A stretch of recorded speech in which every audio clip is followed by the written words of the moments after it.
teams will conduct a leak check.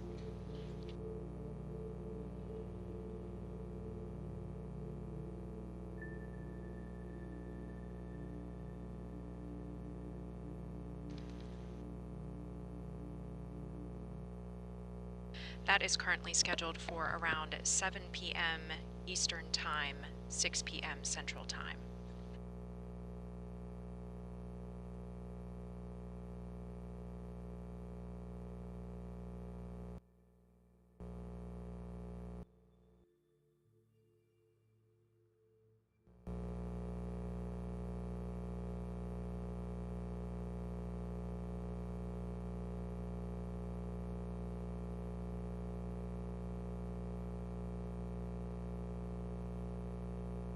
The Dragon spacecraft is composed of two main elements, the capsule and the trunk.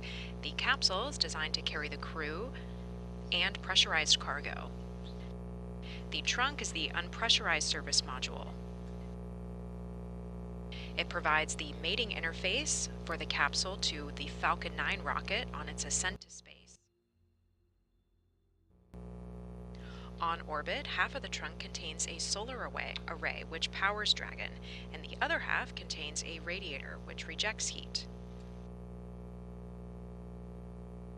Both the radiator and solar array are mounted to the exterior of this trunk, which remains attached to Dragon until shortly before re-entry, when the trunk is jettisoned. That trunk separation is currently scheduled for around 8 p.m. Eastern Time, 7 p.m. Central Time.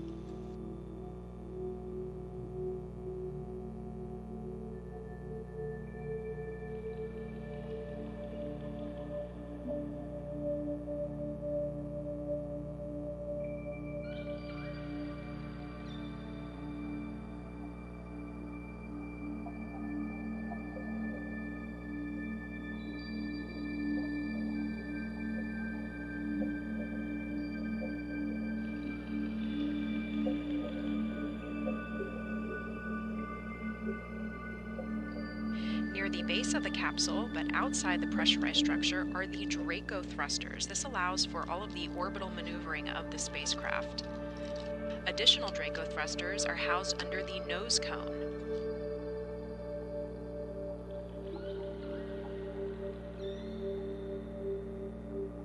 This nose cone is going to close prior to that deorbit burn.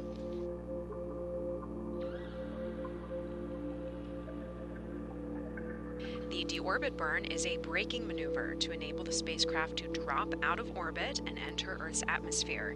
It's going to take about 618 seconds, and it's going to slow Dragon's velocity by 80.2 meters per second.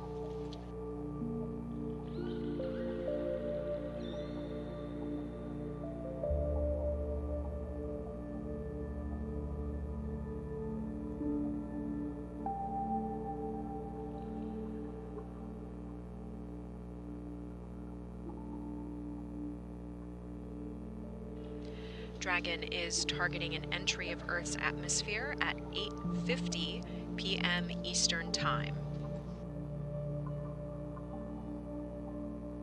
With a splashdown water landing, just about 11 minutes later, we are on track for a 9:01 or 9:02 p.m. Eastern Time splashdown.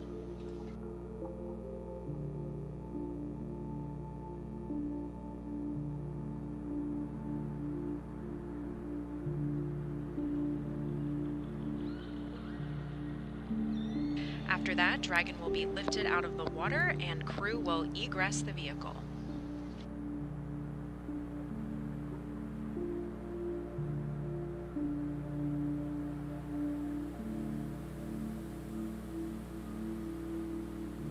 Right now, we are providing audio-only mission coverage during this portion of the flight. However, it does have that real-time audio between Crew 5 and flight controllers. Our full coverage is going to resume at 8 p.m. Eastern Time, just in time for that deorbit and, of course, splashdown.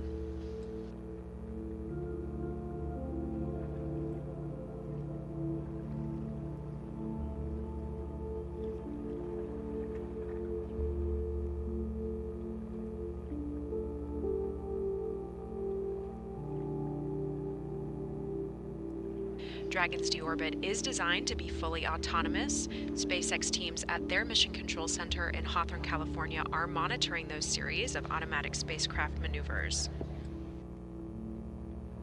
Here in Houston, NASA teams are also tracking the flight, as well as monitoring space station operations. This is Mission Control Houston.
This is Mission Control Houston. We are continuing our live coverage of NASA's Crew 5 return to Earth. We are providing audio only during this portion of the flight. Our full coverage is going to resume at 8 p.m. Eastern Time for the crew's deorbit and splashdown. You are invited to continue listening to this stream. It contains real-time audio between Crew 5 and flight controllers in NASA's Mission Control, as well as SpaceX's Mission Control in Hawthorne, California.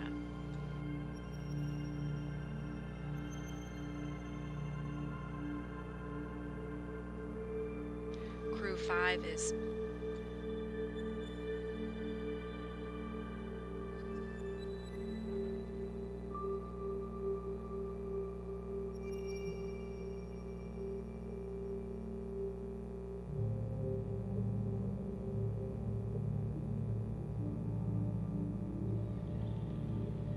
We just received an update from SpaceX that the power systems aboard the Crew Dragon Endurance are in nominal condition.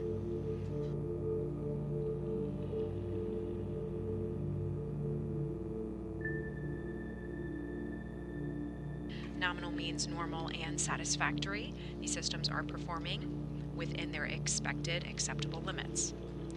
We are on track for a 9:01 p.m. Eastern Time splashdown off the coast of Tampa, Florida. Weather is excellent.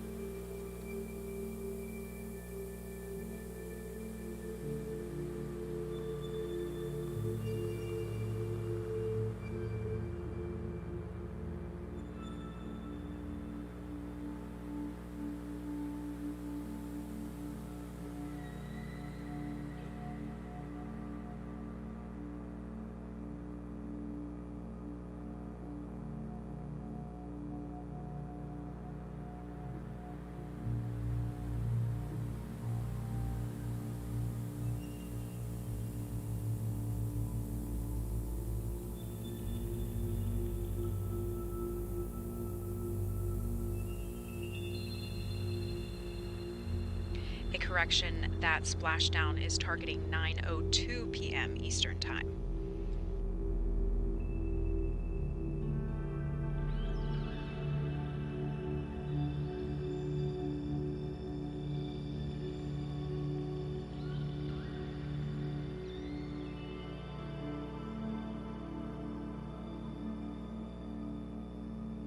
Crew 5 is orbiting the Earth. They are currently over Western Europe. On board are NASA astronauts Nicole Mann and Josh Cassada. Also on board is JAXA astronaut Koichi Wakata and Roscosmos cosmonaut Anna Kikina. This was the first space flight for Mann, Cassada, and Kikina, and the fifth for Wakata.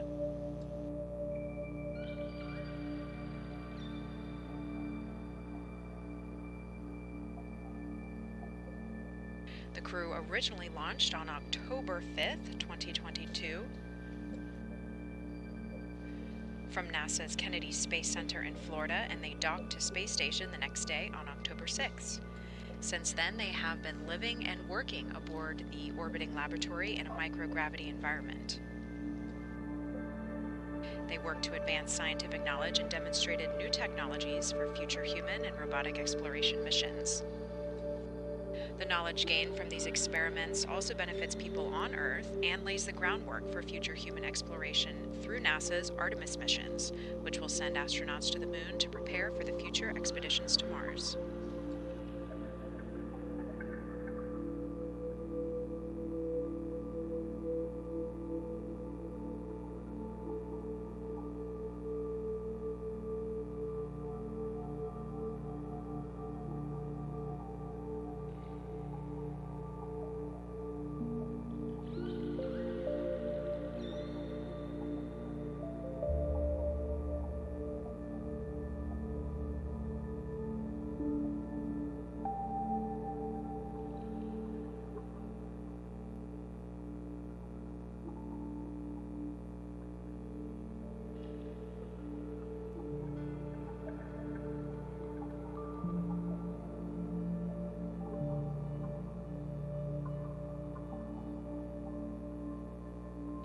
NASA's SpaceX Crew 5 mission served as the agency's 5th commercial crew rotation mission with SpaceX aboard the orbital laboratory.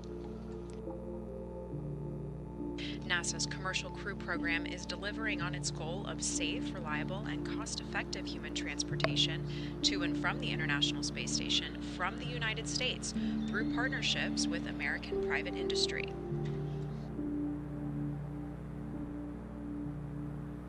These new generations of spacecraft and launch systems are capable of carrying astronauts to low Earth orbit and the International Space Station, providing expanded utility, additional research time, and broader opportunities for discovery.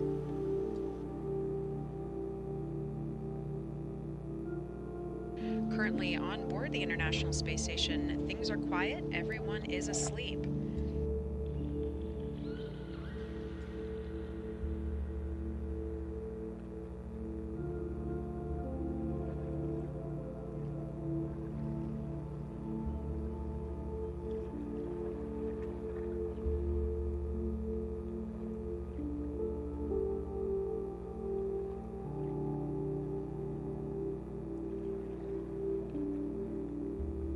On board Space Station right now are NASA astronauts Frank Rubio, Steve Bowen, and Woody Hoburg.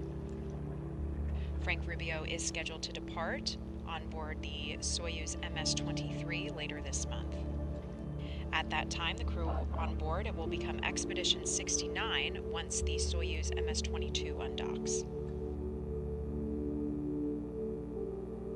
Also on board Space Station is Sultan Al-Nayati from the Emirati Space Agency, and from Roscosmos, cosmonauts Andrei Fadeev, Sergei Prokopyev, and Dmitry Petelin.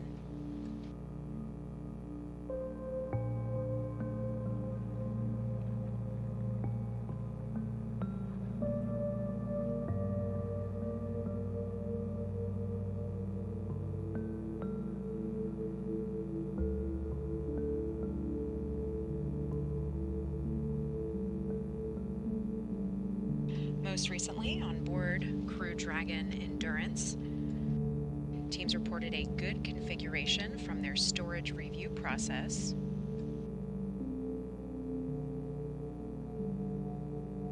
That was done to make sure that everything on board is ready and secure for splashdown.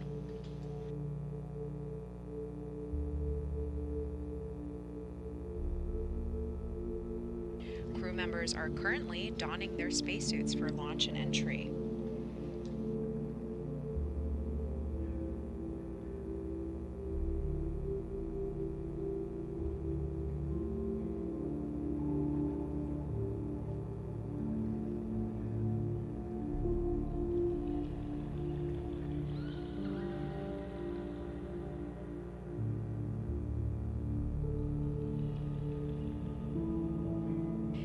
Less than an hour from now, teams will go through a leak check procedure for those spacesuits.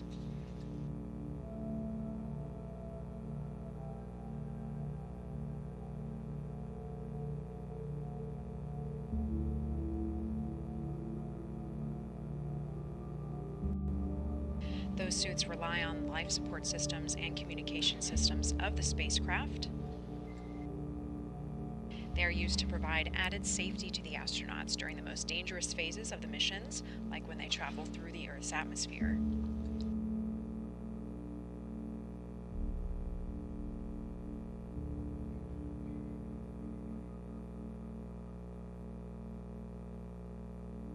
To get them back into Earth's atmosphere, teams might conduct a departure phase burn that's currently expected. Text Dragon, con check from the suit.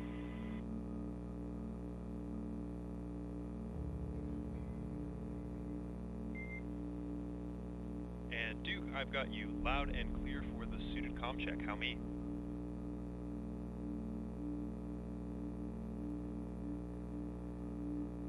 So Mike, I have you to say.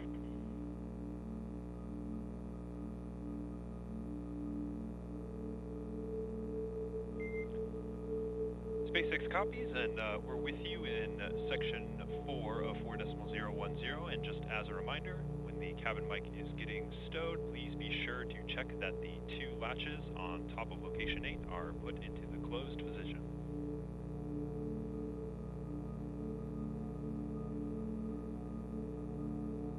Copy. We'll double check the 2 latches in location 8. Good readback. That was NASA astronaut Nicole Mann speaking with a mission control team member at SpaceX in Hawthorne, California. She is serving as the mission commander for Crew 5.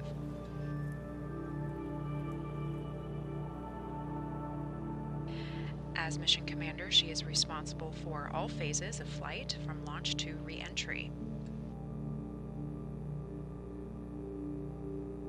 She was born in Petaluma, California, and was the first Indigenous woman from NASA in space.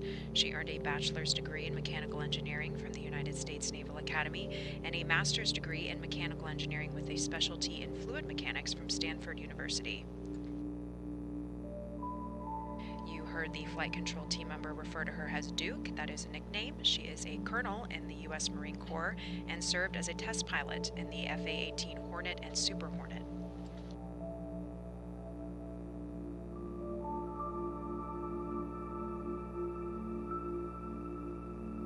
The other NASA astronaut on Crew 5 is Josh Cassada. He was named as an astronaut in 2013, along with Nicole Mann. He is serving as pilot aboard Dragon. He's responsible for spacecraft systems and performance.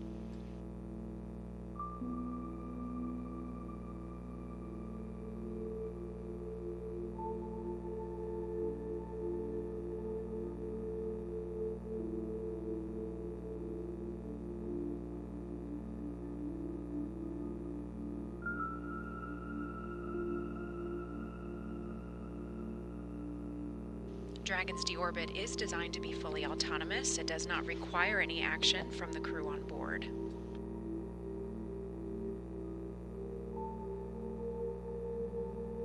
It is monitored and controlled through SpaceX Mission Control in Hawthorne, California, but it can be controlled also by the astronauts on board if needed.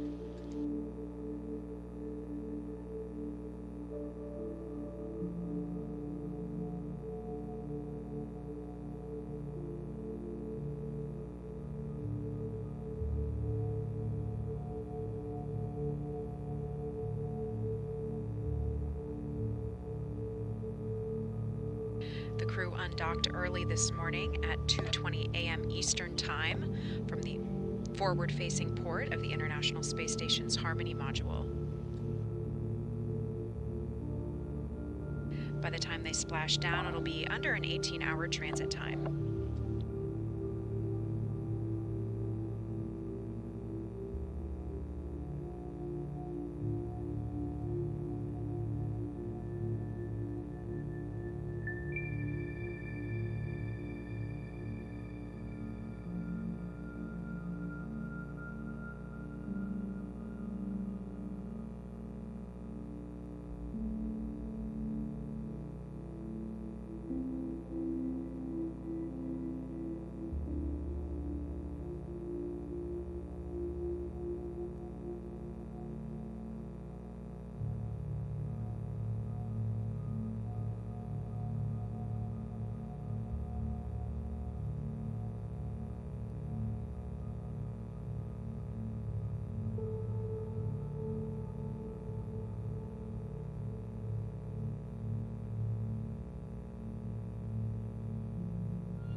In about an hour from now, we are expecting a prop wasting burn.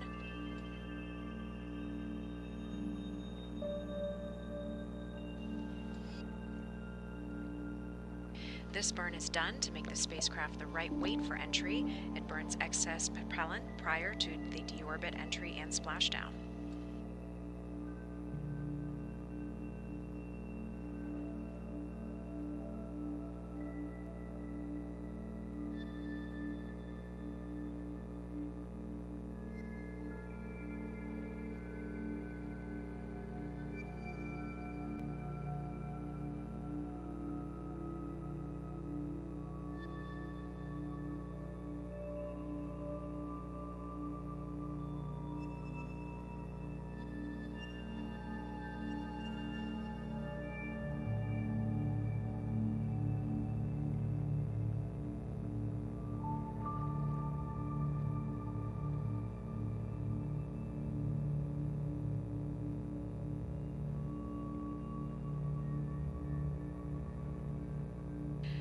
Coming up at the top of the hour is the leak check for those launch and entry suits.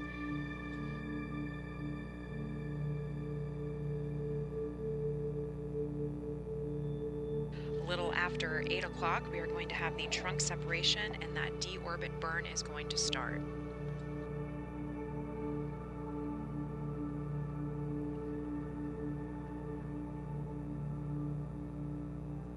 The spacecraft that Crew 5 is currently traveling on is a SpaceX Dragon spacecraft.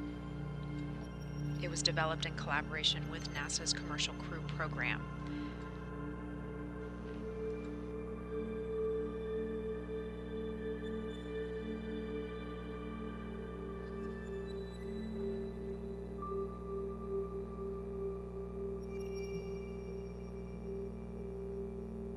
Dragon is composed of two main elements, the capsule and the trunk.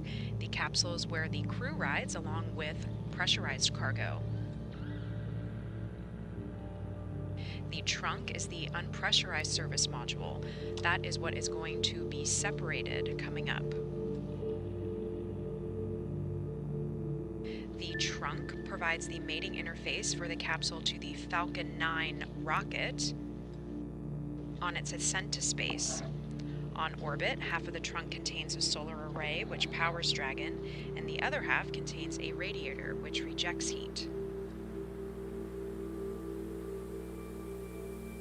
Both the radiator and solar array are mounted to the exterior of the trunk, which remains attached to Dragon until shortly before re-entry, when the trunk is jettisoned.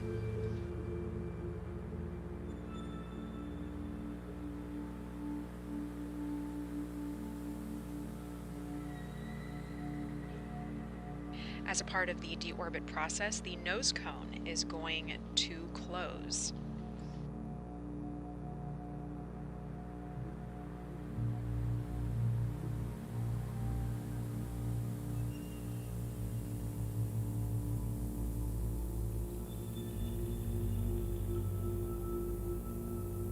There are 16 total Draco thrusters on Dragon. These allow for orbital maneuvering. Some of those are housed under the nose cone, along with Dragon's guidance, navigation, and control sensors.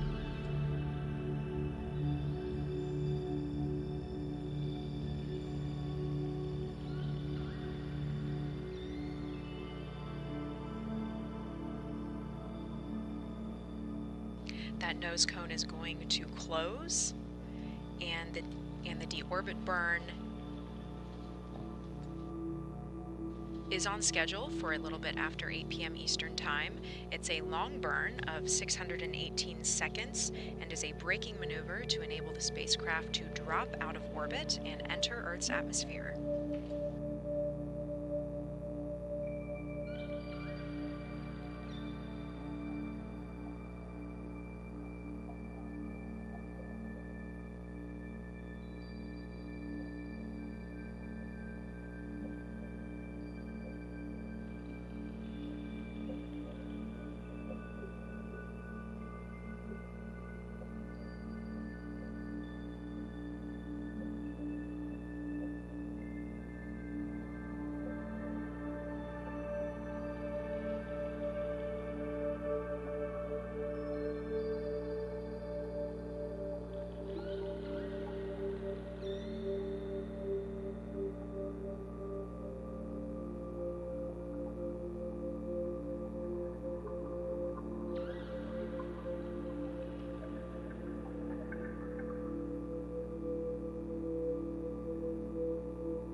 A correction that the deorbit burn is going to take 681 seconds.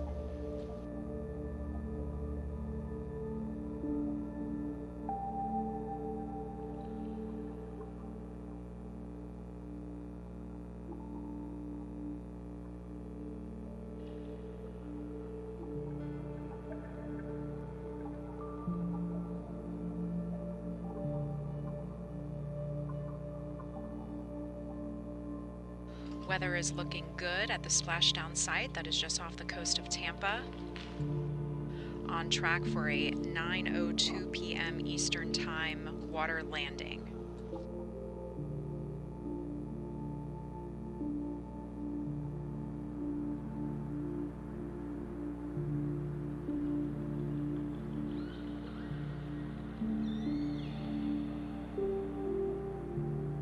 Dragon will be lifted out of the water by a nearby vessel, and the crew will egress. Egress is currently targeting around 9:47 p.m. Eastern Time.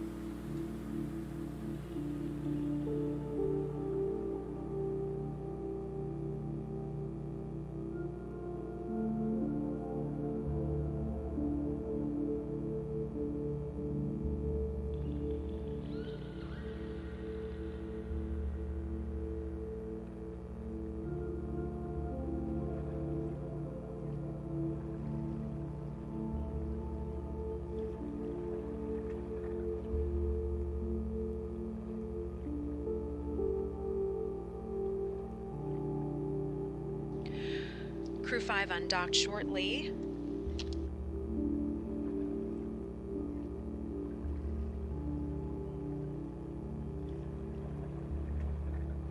After 2 a.m. Eastern Time this morning, a video with their flight day highlights is now available. You can watch that on the YouTube channel NASA Video.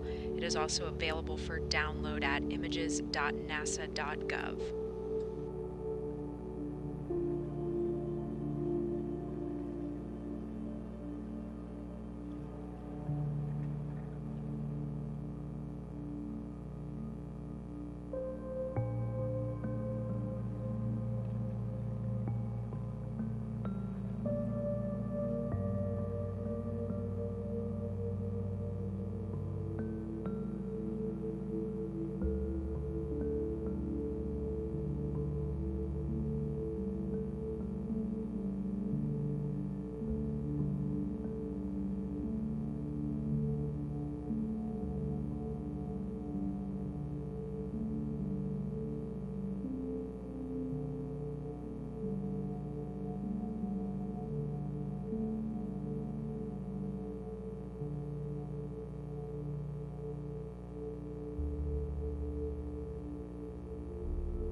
Live video views will resume with our full coverage. That's going to begin at 8 p.m. Eastern Time. Right now we are continuing our live coverage of NASA's Crew 5 return to Earth with audio only during this portion of the flight. You are invited to continue listening to this real-time audio between Crew 5 and flight controllers. This is Mission Control Houston.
This is Mission Control Houston. We are continuing our live coverage of NASA's Crew 5 return to Earth.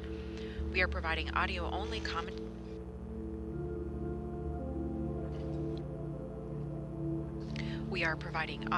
commentary during this portion of the flight.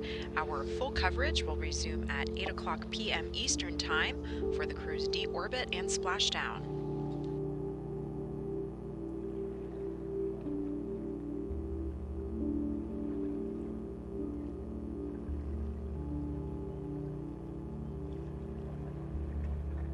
Coming up in about 40 minutes is the prop wasting burn. This is done to make the spacecraft the correct weight for entry. It burns excess propellant prior to the deorbit entry and splashdown.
The crew is currently donning their launch and entry spacesuits.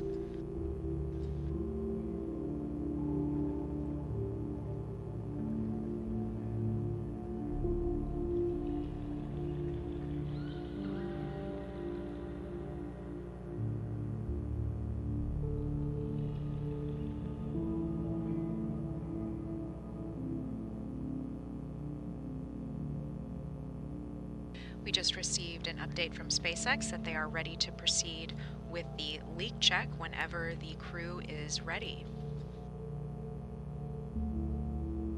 That leak check is currently targeted for about 15 minutes from now.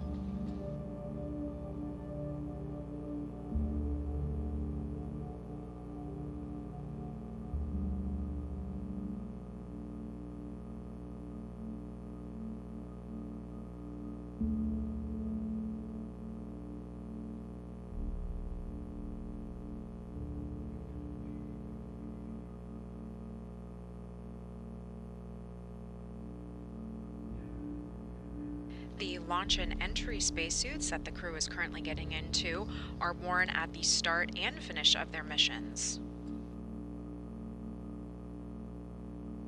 These suits are connected to the spacecraft. They rely on the life support and communication systems of Dragon,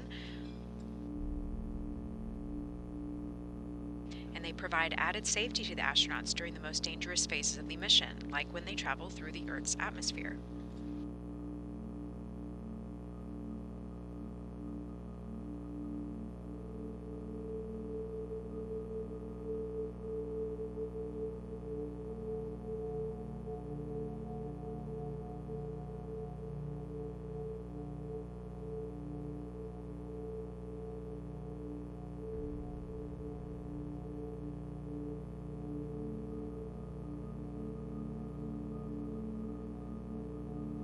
Underneath the launch and entry spacesuits, the astronauts are wearing compression garments. These are used to help regulate fluid distribution.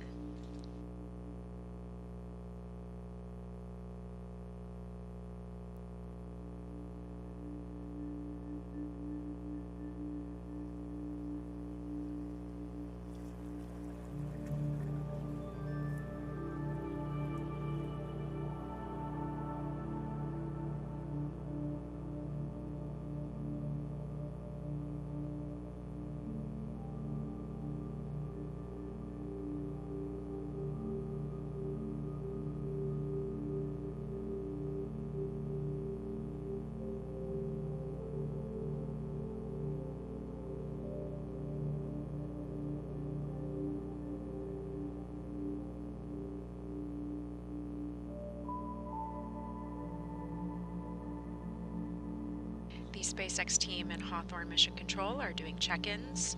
We just received word that prop waste burn is on schedule.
Crew 5 is traveling aboard the SpaceX Crew Dragon Endurance.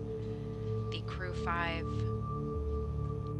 5 consists of NASA astronauts Nicole Mann and Josh Cassada, JAXA astronaut Koichi Wakata, and Roscosmos cosmonaut Anna Kikina. This is the first spaceflight for Mann, Cassada, and Kikina, and the fifth for Wakata.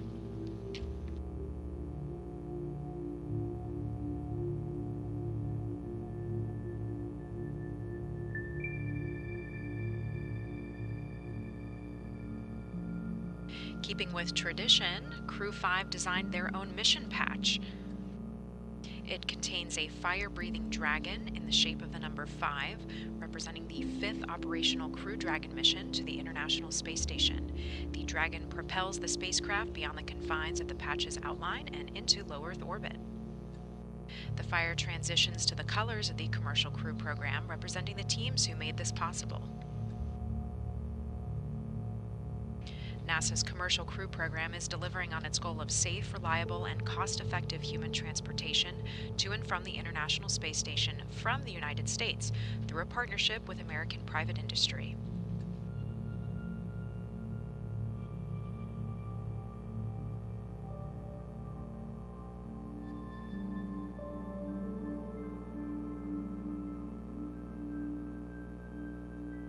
This spacecraft, the Crew Dragon Endurance, first launched for Crew 3 on November 11, 2021. As part of the refurbishment process, teams installed new components such as the heat shield, parachutes, and pod panels.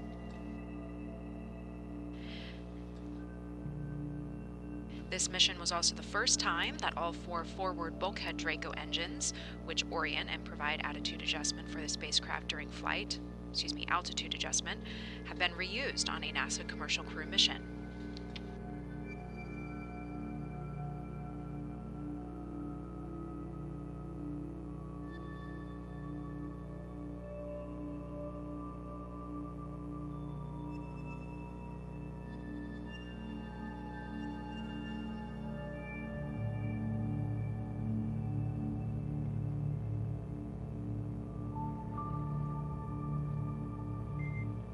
Dragon, SpaceX for Tidris.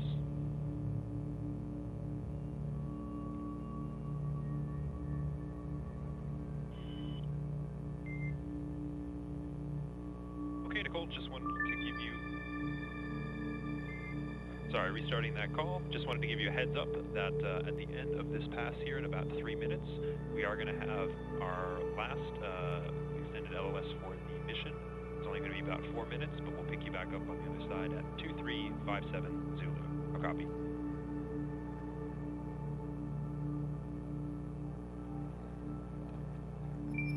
A copy, and when we pick you up on the other side, we'll be ready for the check. SpaceX copies all. That was the voice of NASA astronaut Nicole Mann. That was SpaceX mission control team member letting them know about an LOS. This is a loss of signal.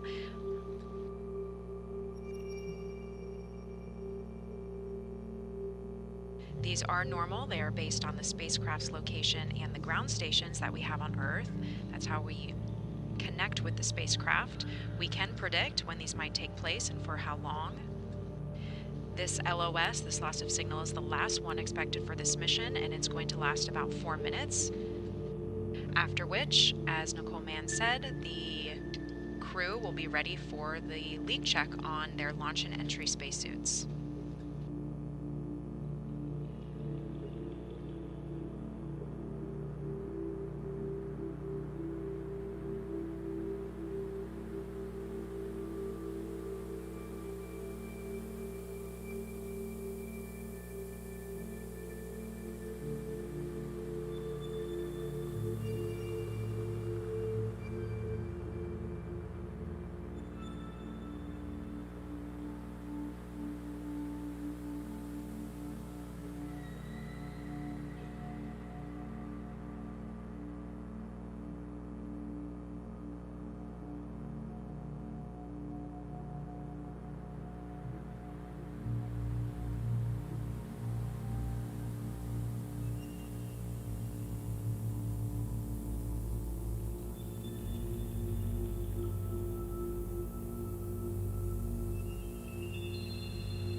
SpaceX just confirmed that we are a go for the upcoming propellant wasting burn.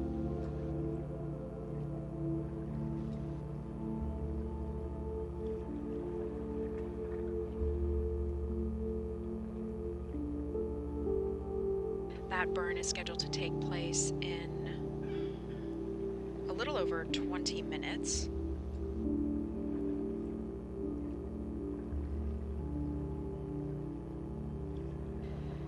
This burn is done to make the spacecraft the correct weight for entry.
And copy that, Dragon. You are complete with suit donning and audio configuration. At this time, you are go to step into 4.011 for suit link checks.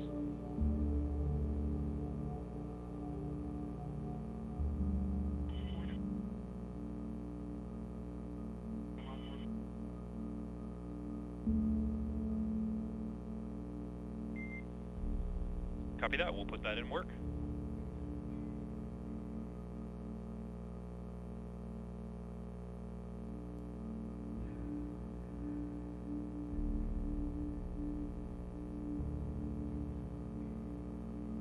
Crew members aboard Crew Dragon Endurance have just begun the leak check process for their launch and entry spacesuits.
And copy that, Dragon. You are go to initiate suit leak check.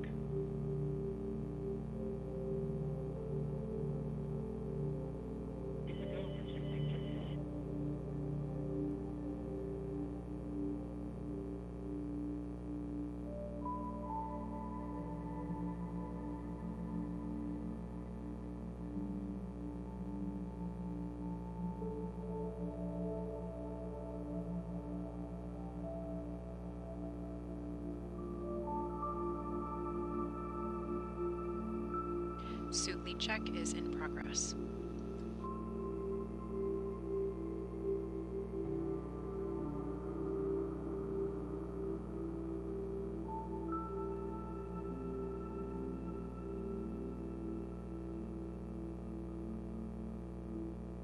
Launch and entry suits are designed for the specific spacecraft that they are flying in. Because Crew 5 is flying in a SpaceX Crew Dragon, they are wearing SpaceX launch and entry suits. Aboard Artemis missions, which are flown on the Orion spacecraft, astronauts will wear an orange Orion Crew Survival Suit system.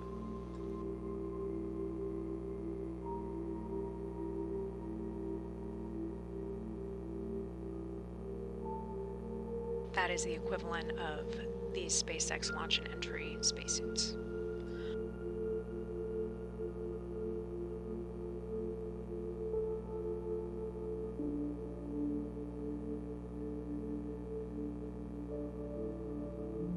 About 1 minute is remaining on the suit leak check.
Copy that, Dragon. We see the same.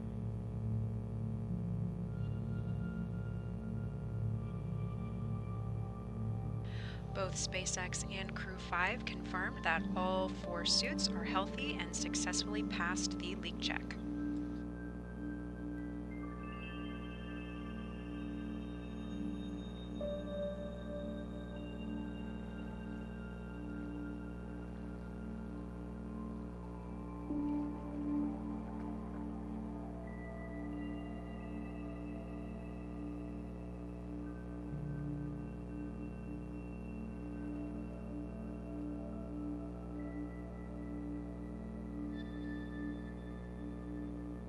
With a successful leak check of Crew 5's launch and entry spacesuits, And Dragon, SpaceX, ground has pulled go for the upcoming return out of plane burn per your displays.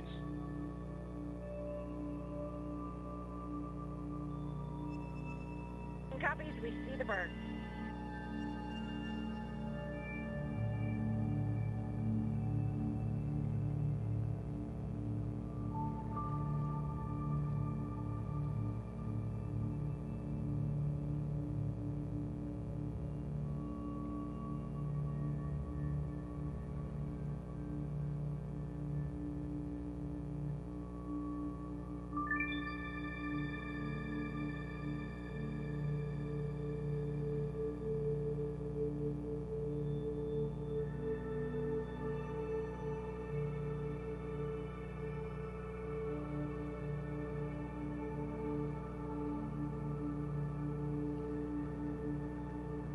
SpaceX just confirmed a return out of plane burn scheduled. This is going to put the spacecraft in the correct position for the prop waste burn. That prop waste burn is coming up in about 13 minutes.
Dragon, SpaceX for deorbit burn briefing.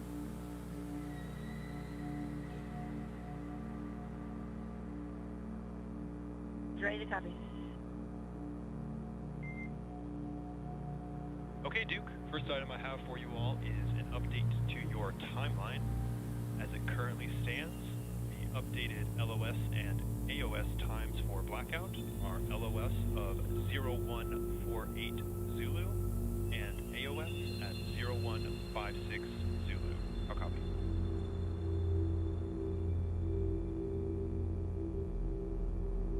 We're expecting blackout from 0148 to 0156. That is a good readback. We'll get you an update on that following the deorbit burn, should any of those change. Next item I have for you is the vehicle status. Next item.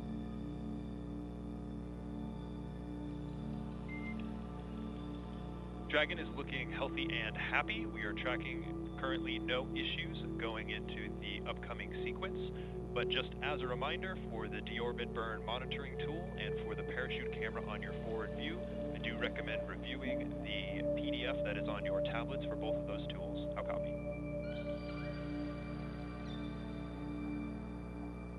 Hey, copy. Dragon's looking healthy, and we've already reviewed the deltas. We copy. Next item is for the recovery status. Right now, Shannon is on site, and things are looking good. Teams are in place and ready to support for today. Only item of note is that the WB-57 did experience a mechanical issue that was unable to get resolved in time. However, we will still have a visual through an infrared camera on the recovery vessel.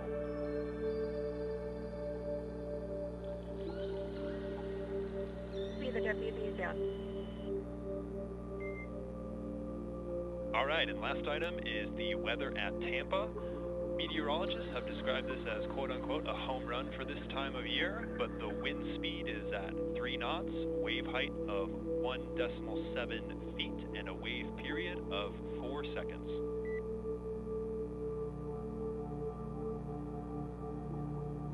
All right, we copy the good weather. We'll take it.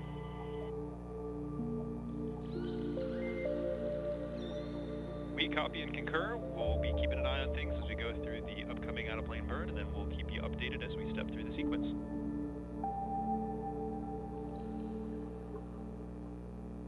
Good, thanks.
You just heard from SpaceX Mission Control talking with Duke, that is NASA astronaut Nicole Mann, giving them a timeline update for their splashdown.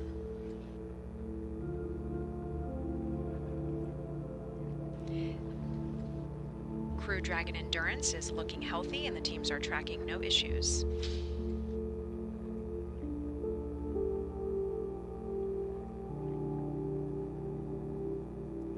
Weather is also good at the splashdown site that is off the coast of Tampa, Florida, and we are on track for a 9:02 p.m. Eastern time splashdown.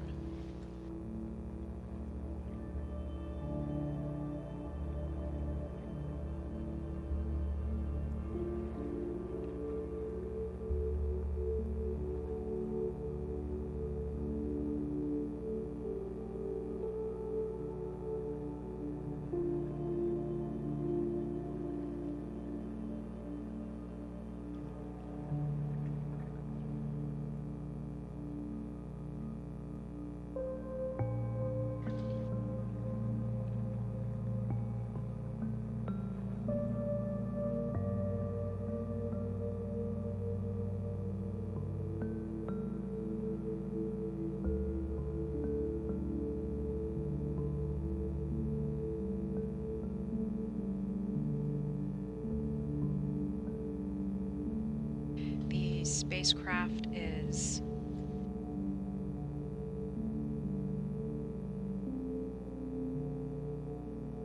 orienting in the correct position for our upcoming prop waste burn. That's scheduled about 6 minutes from now. Also during that communication with SpaceX Mission Control and Crew 5, they discussed an upcoming blackout once the spacecraft enters Earth's atmosphere.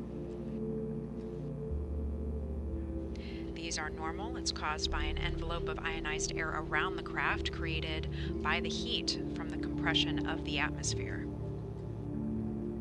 This ionized air interferes with the radio signals. It causes the blackouts for several minutes.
After this propellant wasting burn,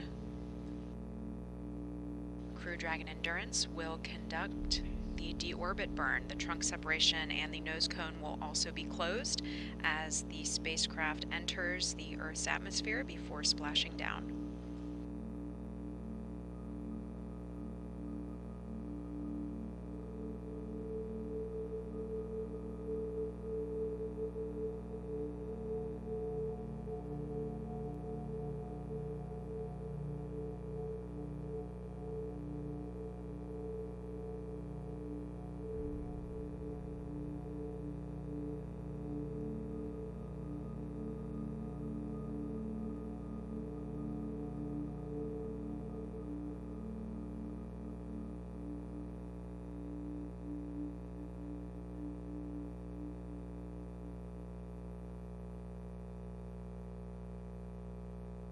SpaceX teams confirmed that the spacecraft is in the correct orientation for the upcoming prop waste burn.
Two minutes to burn.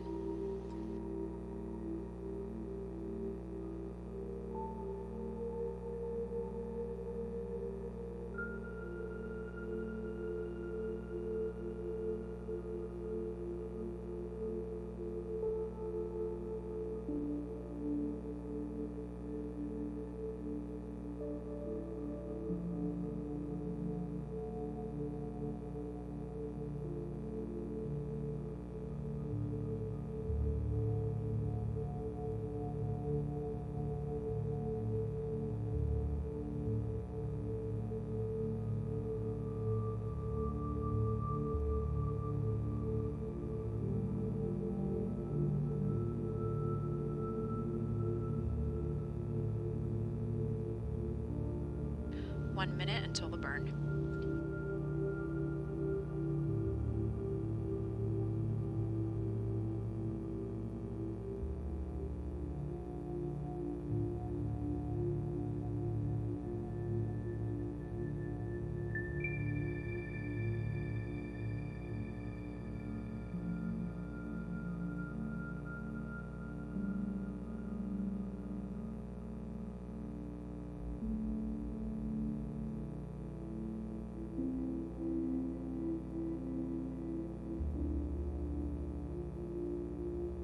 "30 seconds to burn."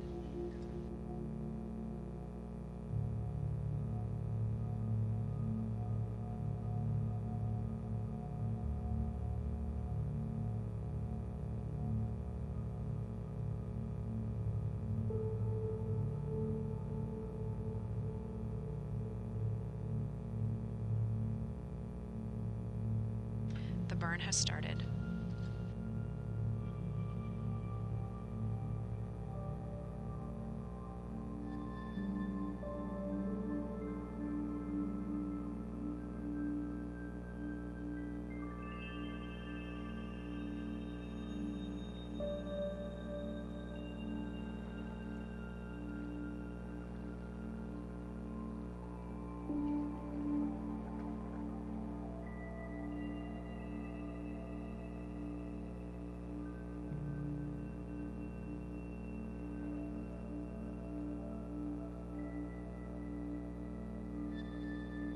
The burn is performing well.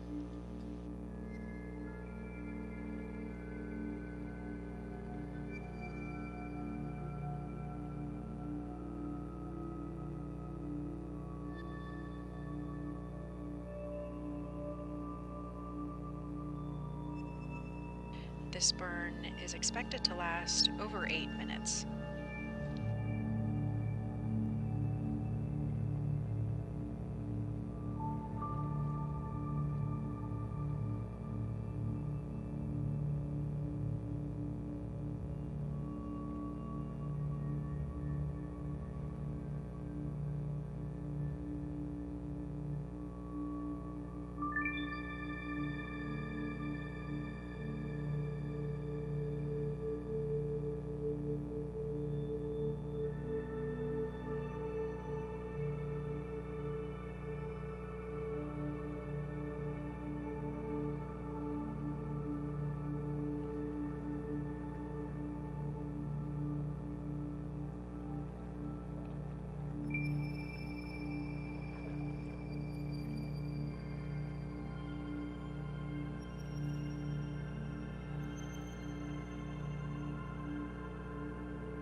We are about 3 minutes into the burn with about 5 minutes left to go.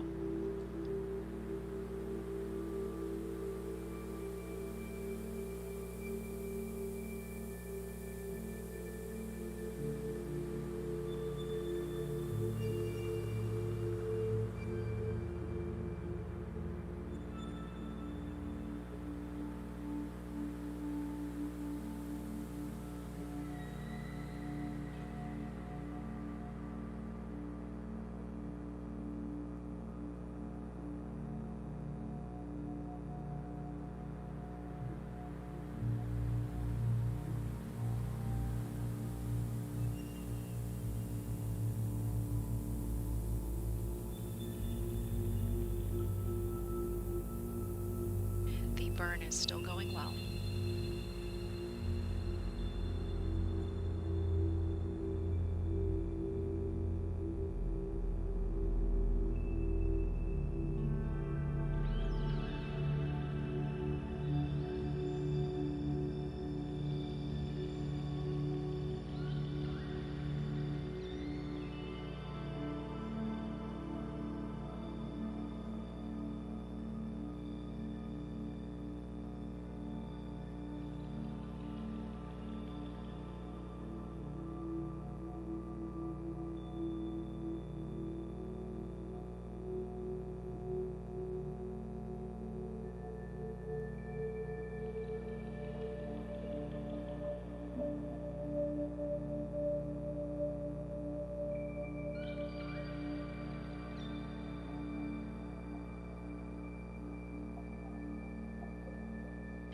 If you are just joining us, we are providing live coverage of NASA's Crew 5 return to Earth with audio only during this portion of the flight.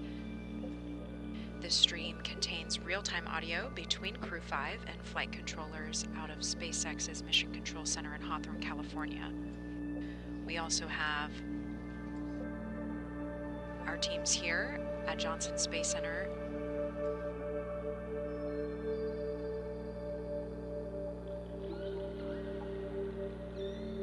Our teams are also tracking the flight.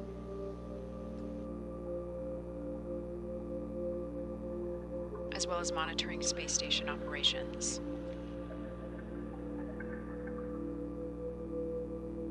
Crew 5 is flying aboard a SpaceX Crew Dragon named Endurance. They are currently in what's called a propellant wasting burn. This is done to make the spacecraft the correct weight for entry. This is the final burn before the deorbit burn.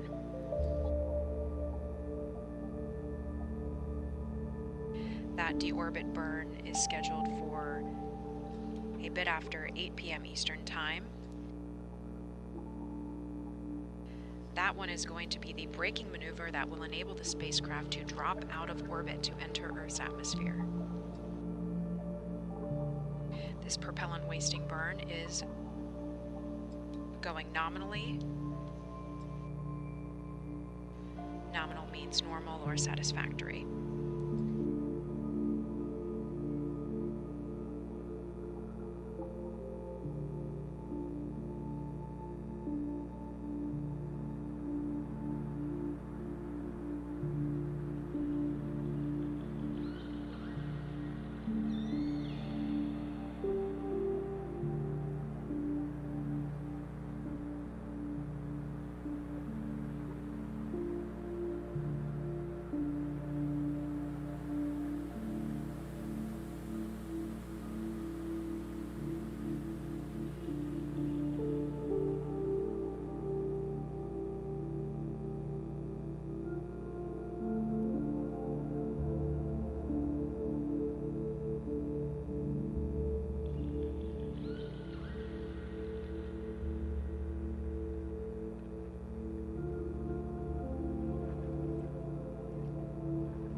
Nominal burn.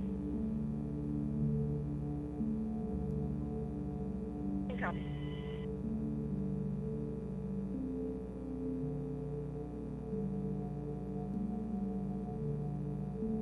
The burn completed successfully.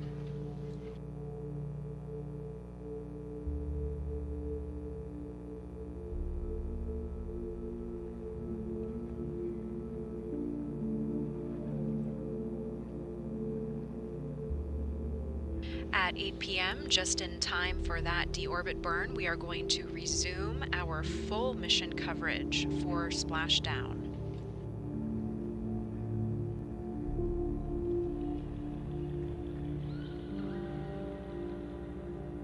Until then, you are invited to continue listening to this audio stream. This is the audio-only mission coverage. It contains that real-time audio between Crew 5 and flight controllers. This is Mission Control Houston.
Dragon, SpaceX is go for deorbit, entry, and landing.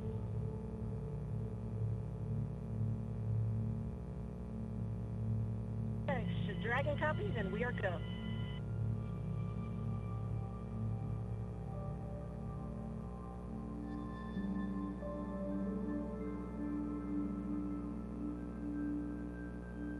This is Mission Control Houston. You just heard the voice of NASA astronaut and Crew 5 Commander Nicole Mann. Receiving word from SpaceX that all stations have pulled go for the upcoming deorbit, entry, and landing.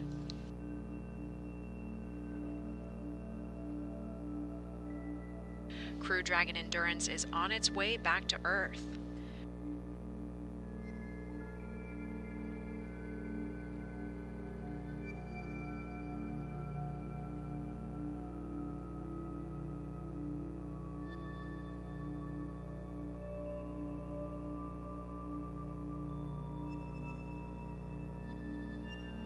We are providing audio-only mission commentary during this portion of the flight. At the top of the hour, at 8 p.m. Eastern Time, 7 p.m. Central Time, we are going to resume our full coverage, our full splashdown coverage. Crew 5 undocked early this morning at 2:20 a.m. Eastern Time from the forward-facing port of the International Space Station's Harmony module. By the time they splash down off the coast of Tampa in Florida, it will be a little under 19-hour transit time for the crew.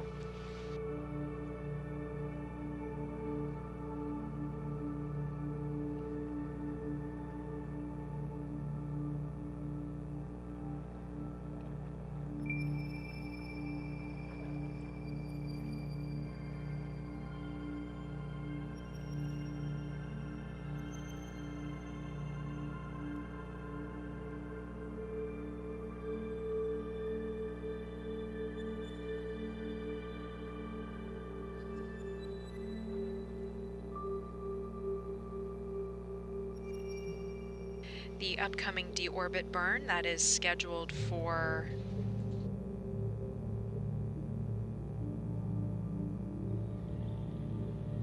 a little under 40 minutes from now, that is going to be the braking maneuver that will enable the spacecraft to drop out of orbit and enter the Earth's atmosphere.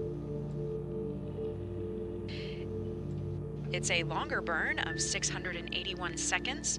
It will slow down the spacecraft by 80.2 meters per second.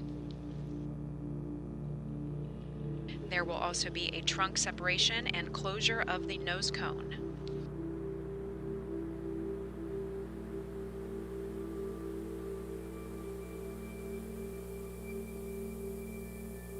The spacecraft that Crew 5 is flying aboard is a SpaceX Crew Dragon vehicle. It is composed of two main elements, the capsule and the trunk. The capsule is designed to carry crew and pressurized cargo. The trunk is an unpressurized service module.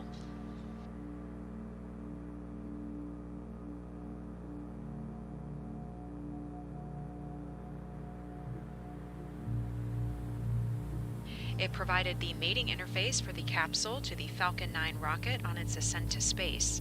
On orbit, half of it contained the solar array, which powered Dragon, and the other half contains the radiator, which rejects heat. That is upcoming to be jettisoned off of Dragon before its re-entry.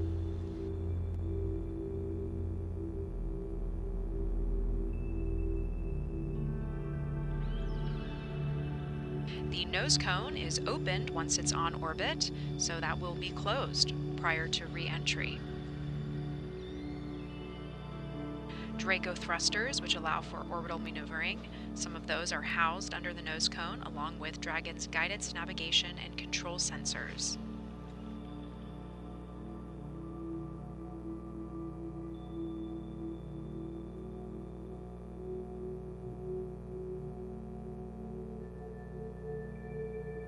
After entering the Earth's atmosphere, it's a quick trip, just about 12 minutes until they land in the water. That splashdown is on schedule for 9:02 p.m. Eastern Time, 8:02 p.m. Central Time.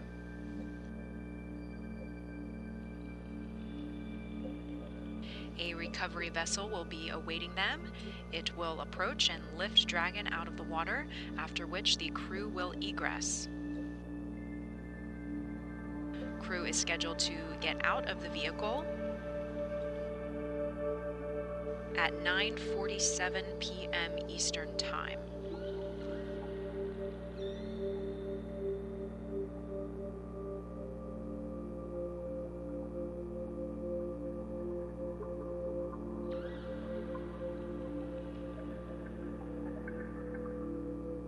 A media teleconference should occur approximately at 10:30 p.m. Eastern Time. This is not a NASA TV event.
The spacecraft that Crew 5 is flying aboard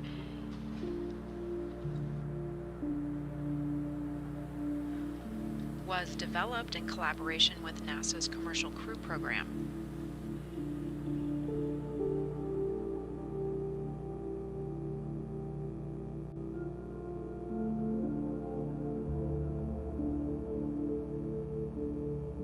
SpaceX designed Dragon to be a fully autonomous spacecraft that is monitored and controlled by their mission control in Hawthorne, California. However, it can also be controlled on board by the astronauts.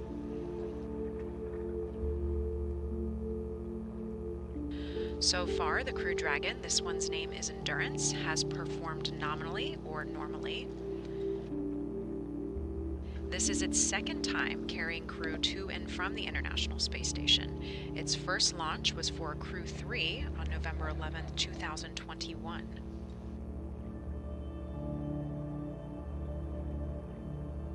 Part of this refurbishment and reuse process. As a part of this process, teams installed new components such as the heat shield, parachutes, and pod panels.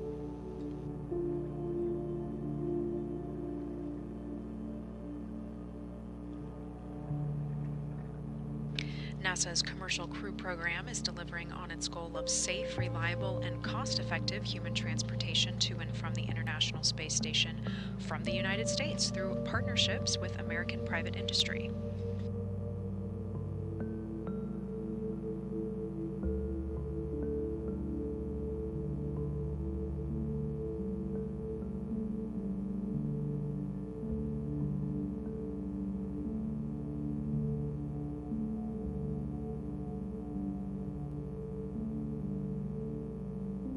Crew 5 was NASA's 5th commercial crew rotation mission with SpaceX aboard the International Space Station. This crew's 6-month mission helped prepare for human exploration beyond low Earth orbit and generated scientific discoveries from over 200 planned experiments. The results of their efforts will benefit life back on Earth as well.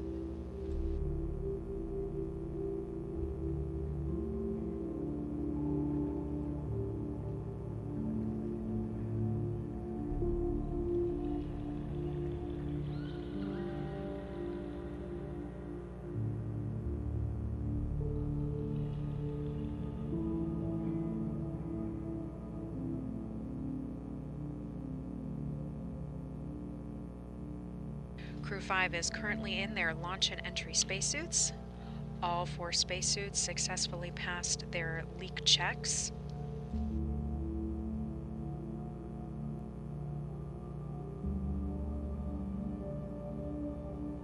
Next up in about 30 minutes,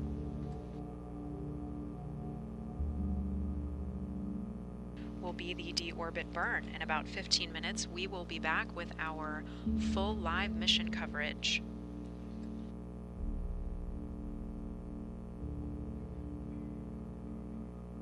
This is Mission Control Houston.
Dragon, we see the onboard alerts for AGPS. We're investigating, but no concern.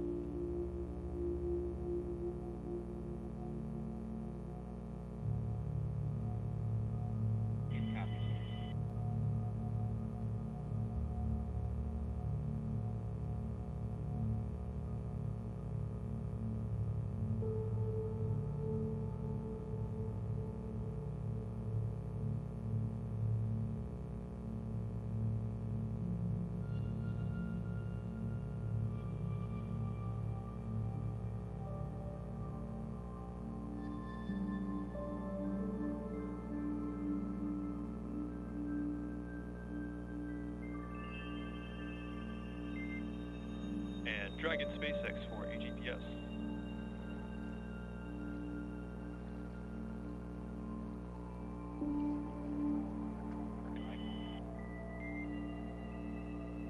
Okay, Josh, just an update for you here is that we are still go for deorbit in this configuration. We're expecting no impact to any of the Dragon's navigation, and we will still be go in the loss of another string of AGPS. How copy?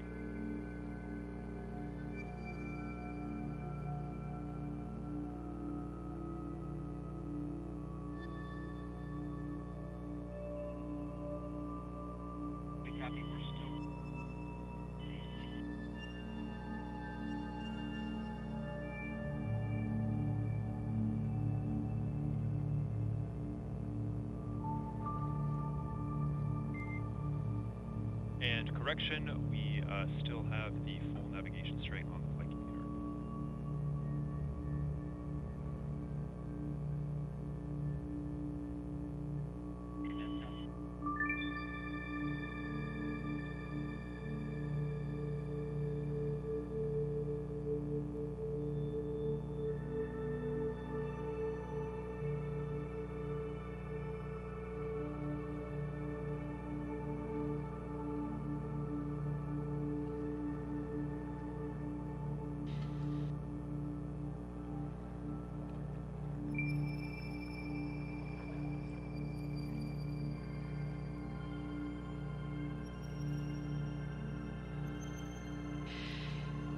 This is Mission Control Houston, where we are providing live audio commentary coverage of Crew 5's return back to Earth.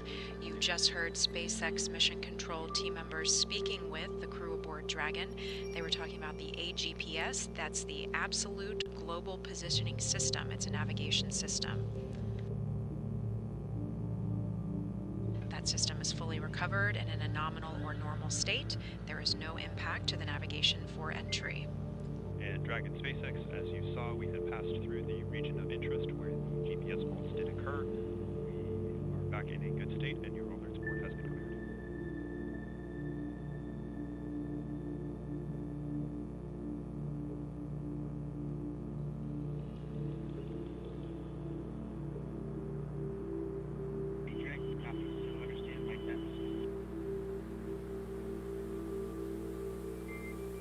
That is affirmative.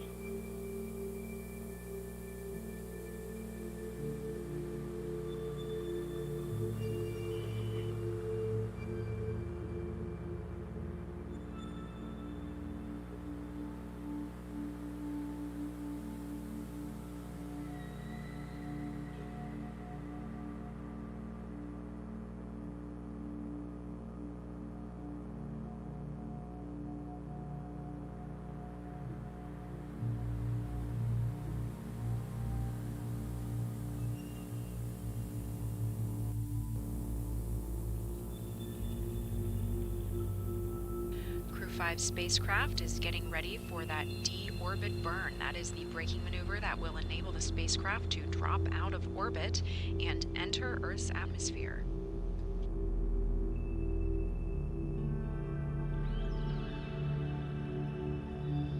At 8 p.m. Eastern Time, 7 p.m. Central Time, we are going to resume our full coverage that is available to watch on NASA TV, on NASA's YouTube channel, or also on our mobile app.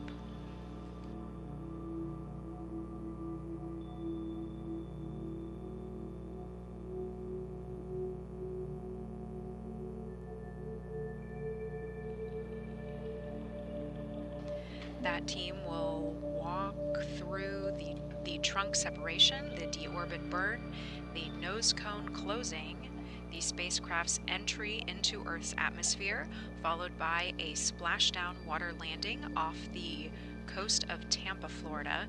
That splashdown is on track for 9:02 p.m. Eastern Time, 8:02 p.m. Central Time.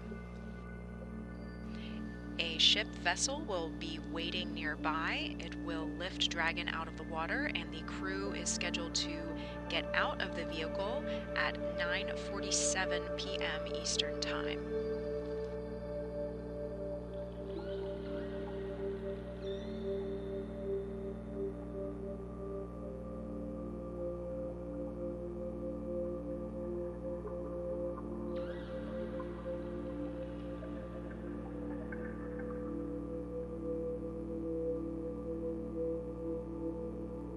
On board the SpaceX Crew Dragon named Endurance is Crew 5.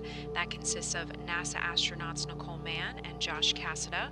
Also on board is JAXA astronaut Koichi Wakata and Roscosmos cosmonaut Anna Kikina.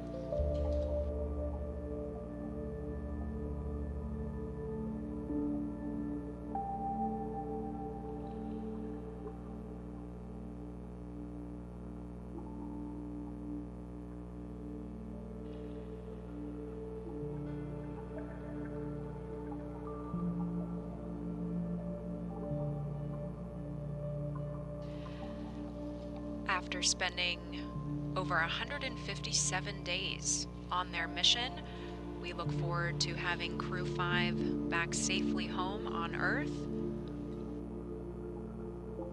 With this, we will transition to our full coverage of Crew 5 splashdown. This has been Mission Control Houston.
You're watching live coverage of the NASA SpaceX Crew 5 mission as they return to Earth. Dragon Endurance departed the International Space Station at 11:20 p.m. Pacific last night with NASA astronauts Nicole Mann and Josh Cassada, JAXA astronaut Koichi Wakata, and Roscosmos cosmonaut Anna Kikina.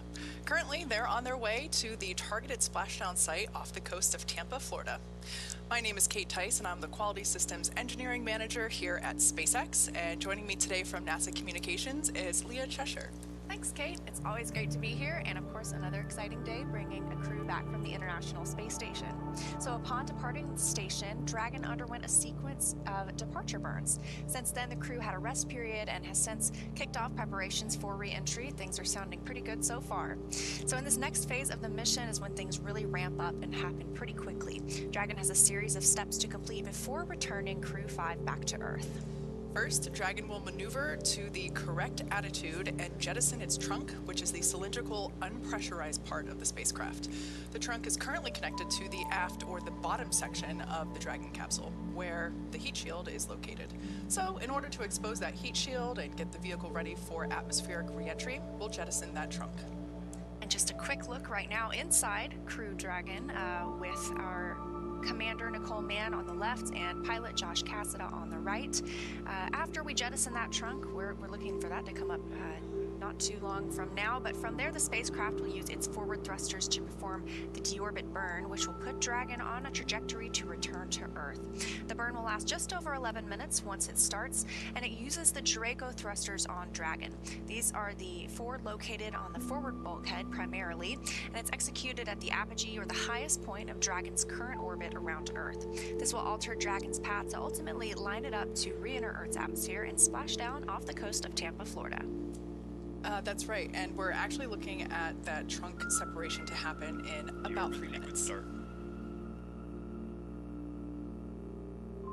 And we've heard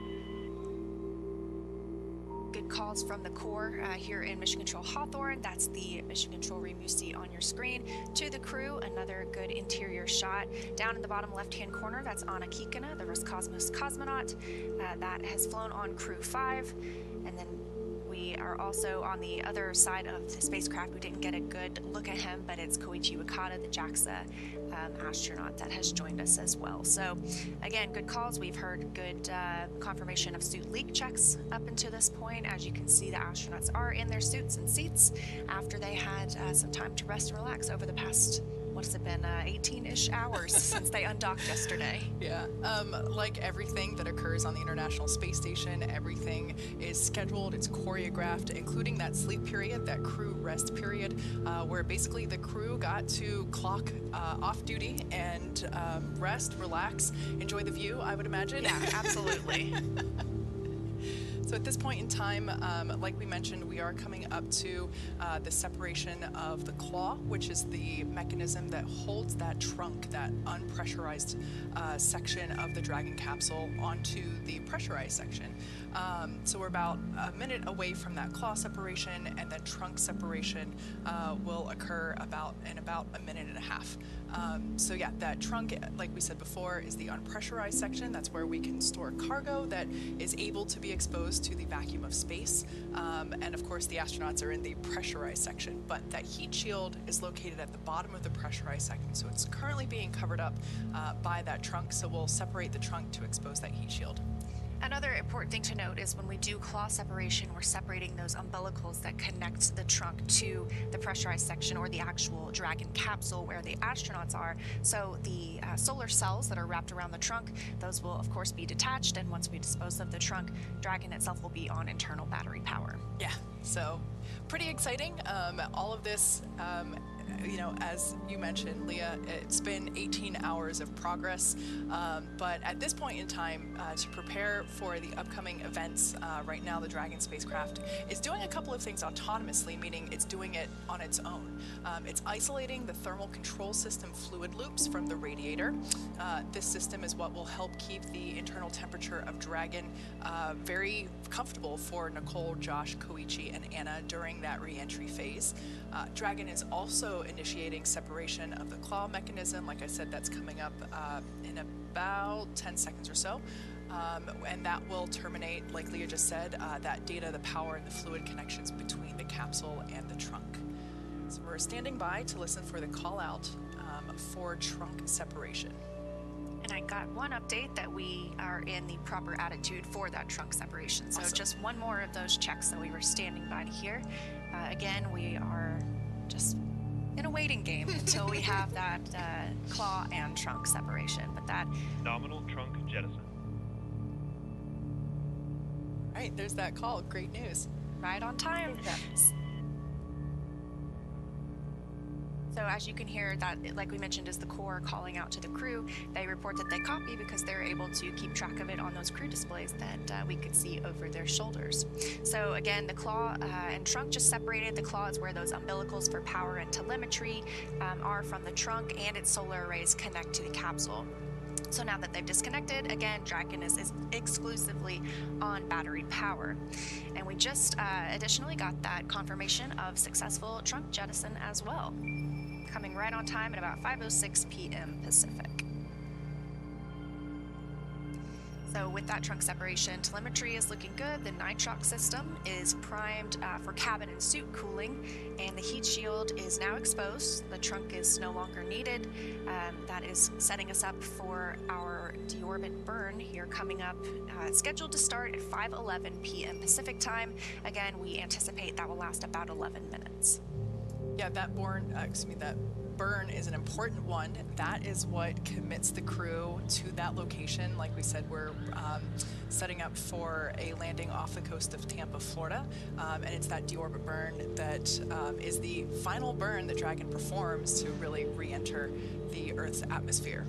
Now, up next, we have the final steps that Dragon will perform prior to re-entry, the slew or maneuver to deorbit burn attitude and the deorbit burn itself. Leah, you did indicate that that attitude was correct and that we're going to start that deorbit burn soon.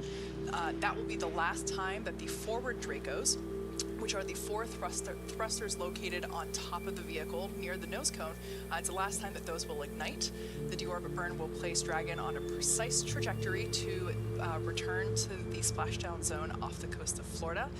And like Leah said, it'll last about 11 minutes once it begins. And again, we're tracking that to come around 5:11 p.m. Pacific, so 8:11 p.m. Eastern time, and we are actually under an hour now until our anticipated splashdown time. So when we say things are happening fast, they are happening pretty fast. But again, this is an autonomous flight like we've seen with Dragon in the past, and our 4 crew members are riding comfortably, it appears. Their visors are still up. Once we get closer to that deorbit burn, we anticipate to hear a call from the core to the crew to go ahead and lower their visors just as a precautionary measure ahead of that major burn. That's right. And the crew has already completed the required suit leak checks. It's basically when they pull all the zippers up, close the visor into the locked position, and the Dragon spacecraft pressurizes, or basically flows a little bit of that air into the suits and holds it at a certain pressure for a certain amount of time, usually a couple minutes, just to make sure that those suits are basically all the zippers are in place, and that seal with the visor is functional, and really just making sure that the spacesuit provides its own individual environment for the crew member during the more dynamic events of today's procedures. So like Leah just said, we can see that those visors are still up, but we know that they've already completed the suit leak checks, had 4 good leak checks there. This is also a great shot because you can see the tablet on Commander Nicole Mann's leg. So those are the tablets that are used for monitoring Dragon's progress and the different statuses and states that the vehicle is in. It's also what they use to log the consumables during flight. So we talked before about that period of time where the crew is off duty. They can do whatever they want to do. And as you can imagine, staying hydrated is important, and they use those tablets to track how much water they drank and out of which water bottle it was. So it's just helping to make sure that everything is accounted for. Like we said, we're coming up to the deorbit burn. We're about 5 seconds away from that burn start.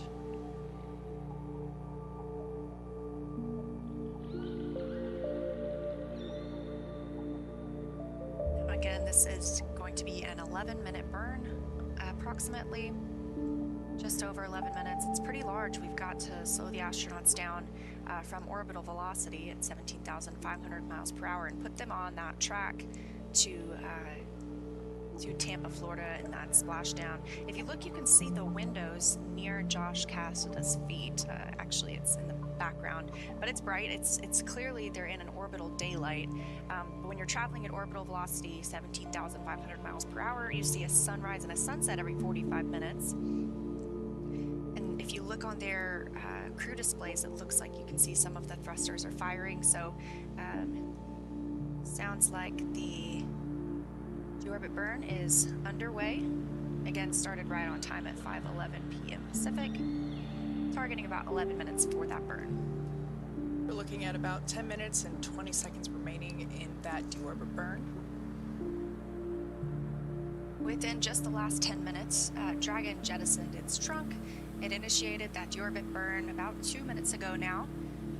So for these operations, NASA and SpaceX closely coordinate with the United States Coast Guard and have established a safety zone to ensure public safety, safety of those involved and in the recovery operations, as well as, of course, our crew on board the returning spacecraft. So multiple notices are issued to the mariners in advance and during recovery operations, and Coast Guard patrol boats are deployed to discourage boaters from entering the splashdown zones. So we want to take a moment to stress to the public the need to respect this safety zone. Recovering a spacecraft from the water is a hazardous operation, and so any other boats interfering in this process can increase risk to the astronauts in the capsule, those teams working to recover them from the water, and of course even the safety of any public boaters. So for the safety of the crew and yours, we recommend tuning in here. Just sit back and watch. We're going to give you the best views of our astronauts on their way home. Like I mentioned earlier, this deorbit burn is the last time those 4 forward Draco thrusters will fire. Dragon Endurance has not yet entered the Earth's atmosphere. This deorbit burn is what will line the vehicle up and put it on its final trajectory to the landing site off the coast of Tampa, Florida.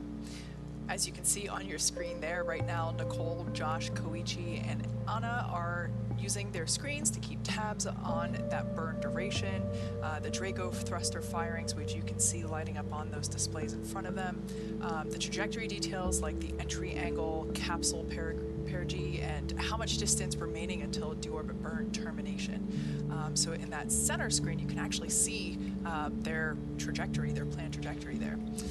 Dragon is flying itself, so all of the crew, all that the crew has to do is stay strapped in their seats and keep tabs on things, which I know for me personally, I love looking out windows when I'm traveling, especially in airplanes, and so I imagine if I were flying, this part would be really hard for me because I just want to get out of my seat and look out the window. Those last few space views, I'm with you. I'm always a window seat girl. Now with Nicole, Josh, Koichi, and Anna ready to deorbit and splash down back on planet Earth, they'll be heading to one of 7 targeted sites supported by SpaceX and NASA. All of these sites are located off the coast of Florida, either in the Gulf of Mexico or the Atlantic Ocean. Spreading the supported sites across multiple locations actually helps to maximize the return opportunities for this mission and future crews, lowering the chance that we'll have to wave off due to bad weather. So pretty helpful. Yeah, absolutely. So yesterday, NASA and SpaceX together selected primary and alternate splashdown locations. Obviously, our primary, as we've discussed, is off the coast of Tampa, Florida, and the alternate is Daytona. This selection process works with a lot of different variables, including the space station's orbital trajectory, the landing sites available, and favorable weather, as you mentioned. Of course, how much free flight capability Dragon has for the trip home, and the sleep schedule for those returning crew members. We'll start with calculating daily return options based off of the space station's current orbit and Dragon's capabilities to maneuver and line up for re-entry. The time from undock to landing at the primary site can vary from less than 6 hours to more than 39. Getting home the quickest comes with some obvious benefits, but we always have to make sure that the crew is properly rested for dynamic operations, preventing us from scheduling 20-plus hour days for them. Trajectory and ballistics experts provide the daily opportunities that would line up Dragon with the 7 landing zones and split them into what we call ascending and descending opportunities. Dragon uses its Draco thrusters after leaving station to execute a series of altitude-lowering maneuvers and to line up with this selected primary site, but it can also change to different alternate sites while in free flight if sudden weather moves in that we need to avoid. That's something we're currently or constantly looking at as weather, so we make the final call to proceed about 2.5 hours before the crew undocks. For the Crew 5 return, as always, we look at a number of weather items. Some of those more obvious ones are no rain or chance of lightning in the recovery zone, both for the safety of the crew in the capsule and the recovery teams on the water. We're also looking for wind speeds less than 15 feet per second, or about 10 miles per hour, and relatively calm seas so we can safely execute recovery operations, which includes landing a helicopter on the recovery ship to fly Nicole, Josh, Koichi, and Anna back to Florida. Now, I have heard the weather described in 4 different ways for this Tampa site. I've heard go, very go, home run, and stupendous. So it sounds like they have a pretty nice landing site waiting for them today. I think one time we also got super go. Oh, wow. That's another level. So once Dragon began flying free yesterday, there were a number of additional checkpoints to either proceed toward the primary site, head to the alternate, or select a new zone based on real-time weather data. These checks happened all the way up until we are in the final hours before the deorbit burn, which started about 6 minutes ago. That's this last burn in the trip home, and it commits the Dragon capsule to re-entering the Earth's atmosphere.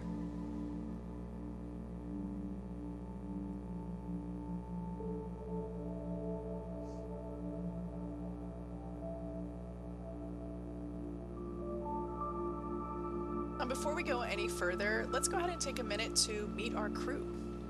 First up is Nicole Mann on the left side of the screen there. She's the California native who holds a Master of Science in Mechanical Engineering and is a colonel in the Marine Corps. She was an FA-18 Hornet and Super Hornet test pilot and deployed twice aboard aircraft carriers in support of combat operations in Iraq and Afghanistan.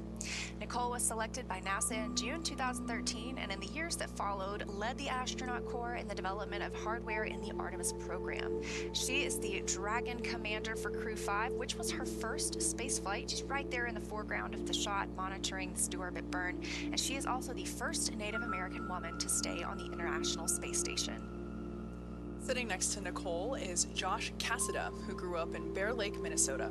The physicist and U.S. Navy test pilot flew 23 combat missions and later became an instructor at the U.S. Naval Test Pilot School, which is a common path military officers to take to join NASA.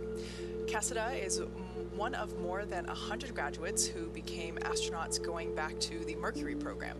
On Earth, he served as capsule commander in mission control, but for his first space flight on Crew 5, he has served as pilot on Dragon. In the role of mission specialist, you can't see him here, he's to the left of Nicole. That's Japanese astronaut Koichi Wakata. Koichi has a doctorate in aerospace engineering and in 1996 became the first Japanese mission specialist aboard the Space Shuttle Endeavour for STS-72. In addition to his current mission, Koichi flew 4 Space Shuttle missions, a Roscosmos Soyuz, and was on a long-duration stay aboard the International Space Station. And just on March 6th, just a few days ago, Koichi reached his 500th day in space. Wow, that's pretty incredible. The second mission specialist is Roscosmos cosmonaut Anna Kikina. She graduated from the this is a tough one, Novosibirsk State Academy of Water Transport in 2006. In 2012, Anna officially became a candidate for the position of test cosmonaut.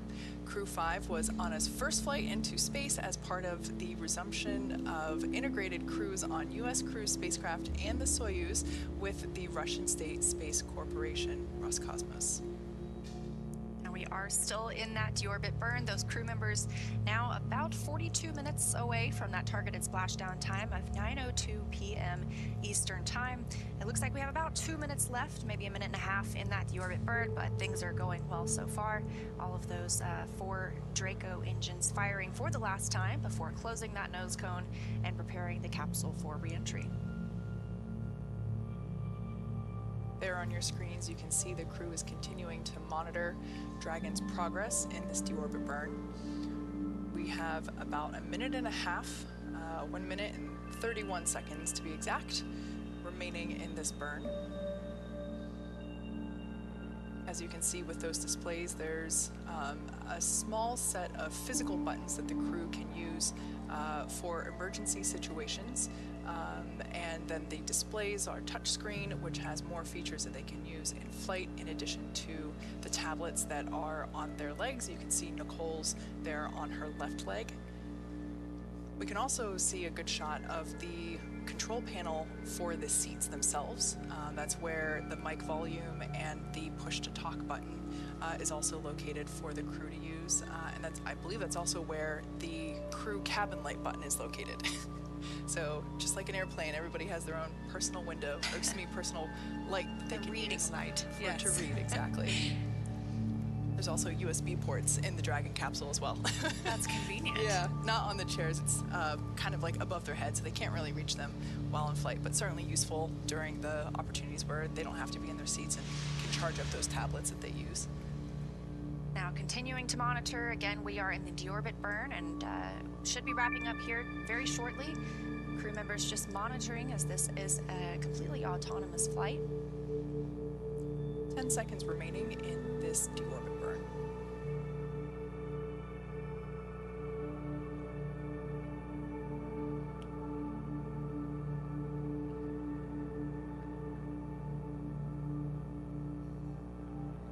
That deorbit burn is... Deorbit burn complete.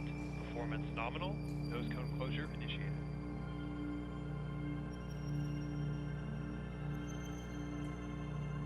Just what we wanted to hear. Deorbit burn is complete. Nominal is always the word we're looking for.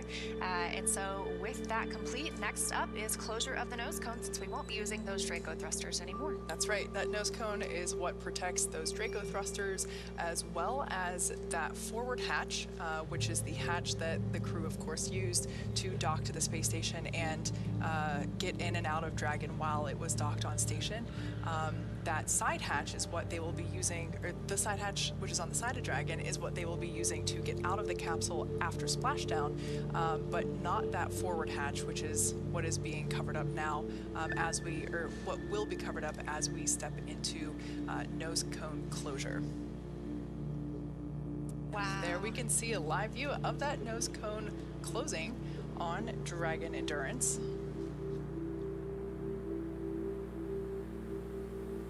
So in the Dragon is currently inhibiting those forward bulkhead Draco thrusters that we just used to complete the deorbit burn. Those are inhibited now, I should say, meaning that it was safe to latch the nose cone shut. And the vehicle has initiated the nitrox suit purge. This will help keep Nicole, Josh, Koichi, and Anna cool and comfortable during re-entry, which is coming up in about 20 minutes. At this point, like we saw, the nose cone is closing, protecting the forward hatch for re-entry. So Nicole, Josh, Koichi, and Anna are using their screens to continue monitoring the locking of the nose cone, which is done by a set of hooks. That's exactly right. Now we have a live view there of Mission Control Hawthorne, actually located just to the side of Leah and I. That is where the calls are coming from that we hear to the crew, coming from SpaceX Core Mike Blasco. Another view there of that nose cone closing. There's about another minute and 14 seconds remaining in the nose cone close. But yeah, those calls that we hear to the crew and basically communicating status of what's happening or what has completed, that comes from that room that you see there on your screen. We're standing by for the confirmation of nose cone closure. We are now about 18 hours since undock yesterday, so we've mentioned that the crew has had time to rest, relax, maybe eat a little bit, take a nap, but right now are monitoring the continuation of nose cone closure, just waiting on that call out to the crew. About 30 seconds remaining now to nose cone close. As we said before, since we won't be using the 4 forward Draco thrusters, and obviously the hatch is sealed and shut, we are able to close that nose cone. It's an important step because ultimately this is the, now that the trunk has been separated, this is the last major physical change that Dragon will undergo prior to deorbit burn. Dragon that the Crew 5 crew members are flying on today is named Endurance. It was dubbed that by the Crew 3 crew in honor of the endurance shown by the NASA and SpaceX teams as they were building the spacecraft and training the crew through the pandemic. So I thought that was a really nice way to honor both the teams. Very fitting for sure. So we're standing by for the call out to confirm that the nose cone has been closed. Again, this is the last major physical change that Dragon undergoes prior to that deorbit burn, or excuse me, prior to re-entering the Earth's atmosphere. They've already completed the deorbit burn itself. Yes. So this nose cone closure is an important one of the last steps prior to that re-entry. That deorbit burn really commits us to returning to Earth. There's not really any waving off after that happens. And as we mentioned before, we are targeting a splashdown off the coast of Tampa, Florida. And a look here at both teams monitoring the mission. Over on the left is Mission Control in Hawthorne, and on the right is Mission Control at NASA's Johnson Space Center in Houston, Texas. Home sweet home.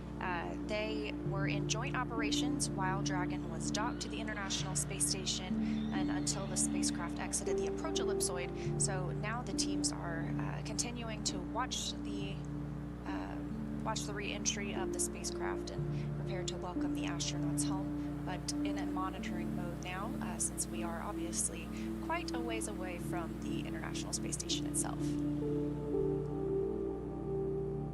And as for the crew on the International Space Station, they are in a sleep period right now, but they do have the opportunity to watch these broadcasts and watch their friends arrive back on Earth. So hopefully if they're watching, they still take some time to get a little shut-eye later tonight.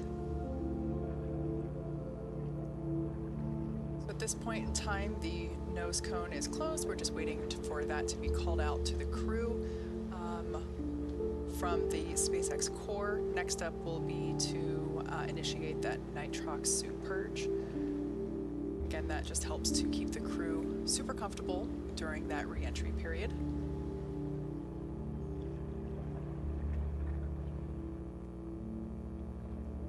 And then coming up a little bit later tonight around 5:50 p.m. Pacific time, that's when the entry of the spacecraft will begin. During that time, we anticipate to lose communication with the spacecraft as plasma is building up around it. It is traveling through the atmosphere.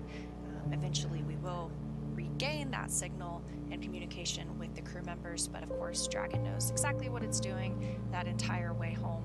They are just monitoring and getting closer and closer to splashdown. Again, targeting splashdown for 9:02 p.m. Eastern Time, 6:02 p.m. Pacific, off the coast of Tampa, Florida.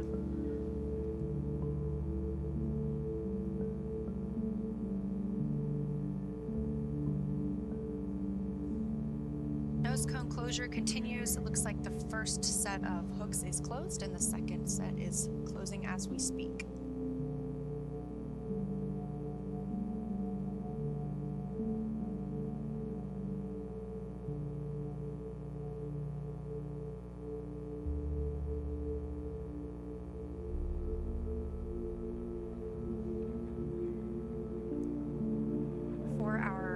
Crew members on Crew 5. For 3 of them, this was their first space flight. So Nicole Mann, Josh Cassada, and Anna Kikina are all coming home with 157 days in space.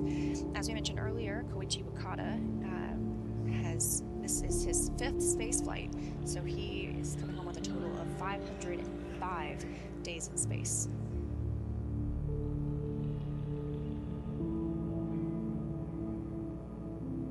And following along with the procedures that the crew are stepping through,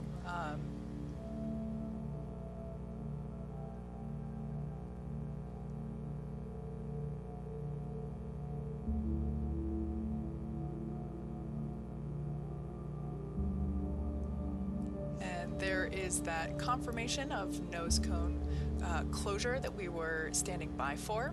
Now, as we begin the second half of entry, Dragon is now beginning to inject that cooled nitrox or nitrogen-oxygen mixture into the air being delivered to the suits worn by Nicole, Josh, Koichi, and Anna.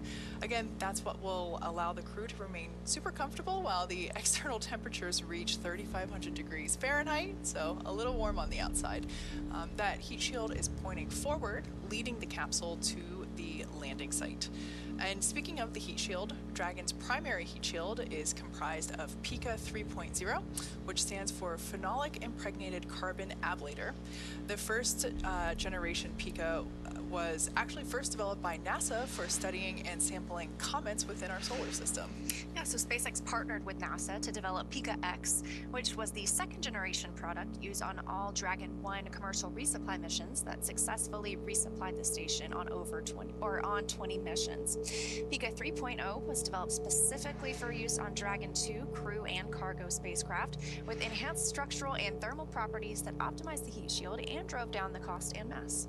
The remainder of Dragon capsule is composed primarily of a SpaceX proprietary ablative material.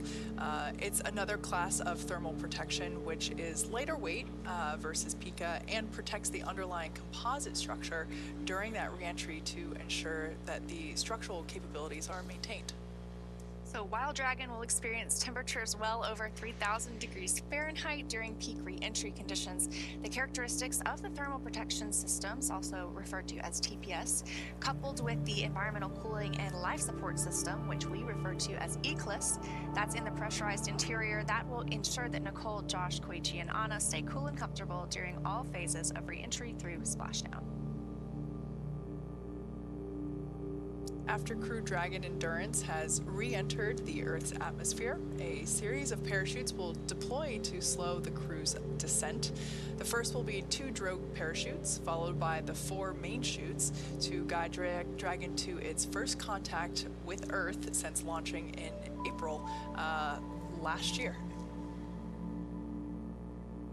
Dragon will automatically deploy these parachutes when different pressure and positioning sensors on the capsule detect that they are at the right speed and altitude.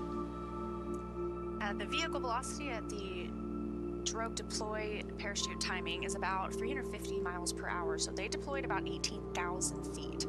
Now the vehicle velocity when the main parachutes deploy is at approximately 119 miles per hour. They'll deploy at about 6,500 feet. And when we have our water splashdown, the spacecraft is traveling cool and comfortable, approximately 16 miles per hour. So the highest G load we expect the crew to experience during reentry is about 3 to 5 Gs. So again, with nose cone closure, we don't have a whole lot of visual changes, like you mentioned, that we will see. And our crew members are already in their suits and in their seats, as we had a preview of earlier. So coming up next will be our anticipated loss of signal around 5:48 p.m. Pacific time. The crew just got an update on that from CORE here in Hawthorne before we started the broadcast. So again, when we're in that entry period and plasma is building up around the spacecraft, it makes it hard for us to communicate back and forth. So during that time, we won't have communication with the astronauts or the spacecraft itself. However, again, Dragon is fully autonomous and continues guiding those crew members to our splashdown site in Tampa. That's right. That expected loss of signal, or LOS, as you'll hear it called out, is coming up in 14 minutes on the dot, actually. And it's something that happens every time one of the Crew Dragon capsules returns to Earth. It lasts only a few minutes, but it's something that we will hopefully at that time be able to have some views of Dragon as it is re-entering the atmosphere. But of course, after that entry point, like we mentioned before, those parachutes will deploy shortly thereafter, starting with those 2 drogue parachutes, followed by the main parachutes, which are those beautiful orange and white big parachutes that we just love to see during that re-entry. And of course, the recovery ship tonight that will be recovering the crew from the waters off the coast of Tampa is Shannon, named in honor of Shannon Walker, who flew on the Crew 1 mission back in 2020. Can't believe it's been 3.5 years now. So at this point in time, as we mentioned before, we are a few minutes away from the next major milestones, about 12 minutes and 45 seconds from that anticipated LOS. We are taking your social questions from social media. If you have one, be sure to use the hashtag AskNASA, and we'll try to get to them as we can. Sometimes, especially after splashdown, there's some waiting periods. So we'd love to take some questions. We have a couple already, so let's check out what that first one is. This one comes to us from Anchari. At what number is the space station at capacity? Are there interactions between the crew from different countries? That's a great question. I think the fact that it's called the International Space Station is definitely indicative of those interactions that take place among the crew while they are on station. I personally love seeing photos of the crew whenever they're sharing meals together. If they can, I've seen photos where they like to bring up food from that is representative of their country or their culture and share it with the other crew members on board. It's just something I love seeing the crew do. Yeah, absolutely. And of course, different cultures have different holidays as well. So sometimes they share those sorts of traditions. And it's definitely the International Space Station. Sometimes they work together on projects or even on spacewalks. Our JAXA astronaut, Koichi Wakata, went out on, I believe, 2 spacewalks with Nicole Mann, our NASA astronaut, during their stay at the International Space Station. So a lot of working together while they are on board. And of course, there's a lot of work going on the ground between our partner countries as we prepare for these missions. And the question also was a limit to the number of people on the International Space Station. So for the past week, we had 11 people on the space station. Sounds cozy. It does. It sounds a little cozy, but the space station is also pretty big. And twice it has housed 13 people. So I don't know that there is a max limit that we have established or determined at this time, but we've seen 13 a couple of times before, and we just wrapped up a full house of 11. Let's take a look at another one coming to us from Jiu-Jitsu Panda. I love that. Can the astronauts work out or exercise on the space station? Thank you ahead of time. Absolutely. In fact, they have to, right? Yeah. It's required in order to maintain their health, maintain their bone density, which ultimately keeps them working efficiently while they are on station. But it's also part of the study of how microgravity impacts the human body in terms of, hey, if you do this exercise, what is the result? Are you still maintaining the level of health necessary? Yeah, absolutely. And they have a few different exercise machines on the space station. So I was talking with Shiva. There's a treadmill that you have to kind of wear a belt, and it's hooked to the treadmill itself, so that as you're running, you're not kind of floating off with every step you take. There's also a stationary bike, and then there's also the advanced resistive exercise device. We call it ARED.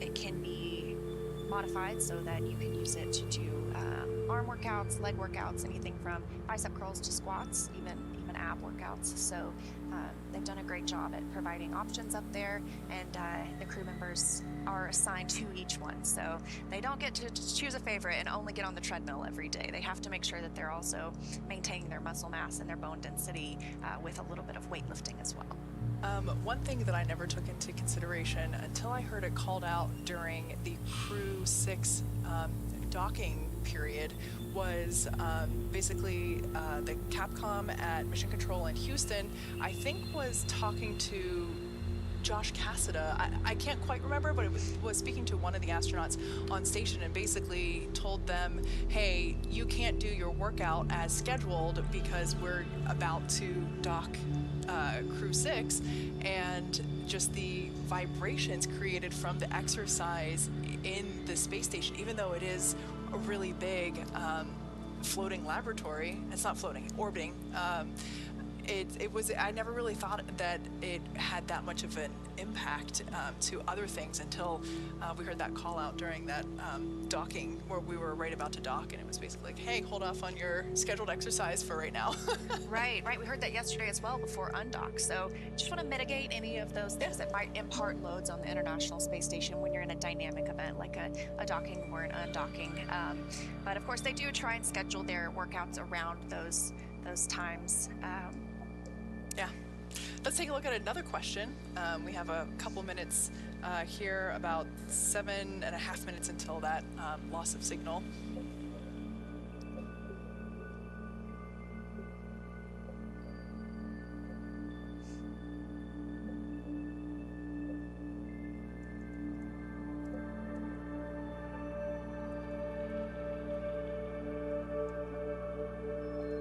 Good call out there, just indicating that the crew has everything in place, locked away, make sure nothing can escape its secure location during the re-entry portion, and the visors are down. So basically the crew is locked and loaded, ready to come home. Taking a look at this question coming to us from Taniko, wow, this is tough. Taniko Tixa Baloy, I apologize for not pronouncing that correctly. When the Dragon approaches Earth, how do you make sure that it does not collide with airplanes in flight? That's a great question. So part of the process to launch a spacecraft or bring it home is basically to get a license from the Federal Aviation Administration, or the FAA, and basically request that airspace and sea space be quarantined off in a keep out zone, basically, so that aircraft and sea vessels are not in danger during this phase. So yeah, it's a great question, because you really have to think of, because the Earth is a sphere, it's a globe, it is a three-dimensional process to re-enter the atmosphere. It's not just coming back down to Earth, it is that three-dimensional space, that airspace that has to be cleared and saved, basically. Great question. That is a good question, and I've seen some pretty amazing pictures before of people in commercial airplanes as they are en route somewhere and can see one of the spacecrafts lift off. So I would love to have that opportunity someday. Same.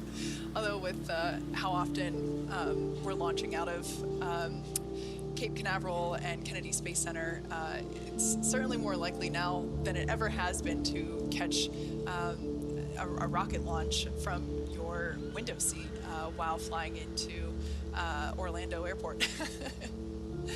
Another question coming to us, this one from Joshua Green. How do the departing astronauts make sure they don't accidentally leave any of their stuff on the International Space Station? And has anyone forgotten anything up there?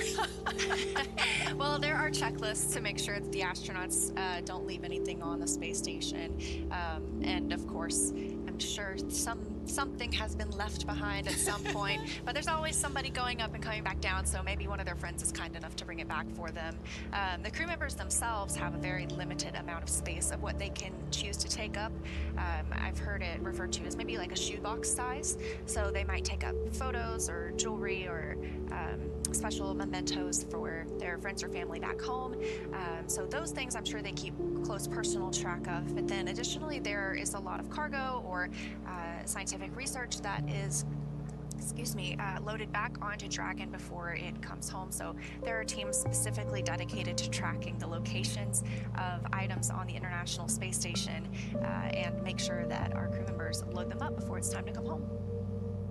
That's a good question. Yeah, it is. Next one coming to us from Sooner Source. My son Dex would like to know how fast the capsule is going when it hits the water. Oh, that's actually a really great question. I'll back up first. When the capsule is on station and when it departs the space station, it's going 17,500 miles per hour, or thereabout. Yes. It's going really, really fast. And then we do that deorbit burn, which helps to slow the vehicle down significantly. But at that point in time, it's still going, I want to say it's about 500 miles per hour as it re-enters the atmosphere. that heat shield that we talked about before is actually going to do a lot of work that gets converted into the form of heat, that plasma that builds up, and actually slows it down. So the Earth's atmosphere is actually going to help us out in slowing the vehicle down even further as it re-enters the Earth's atmosphere. And then we have those 2 sets of parachutes.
Wow, we got to that anticipated blackout time pretty quickly. So again, that's coming up at about 5:58 p.m. Pacific time, about 5:48 p.m. Pacific time.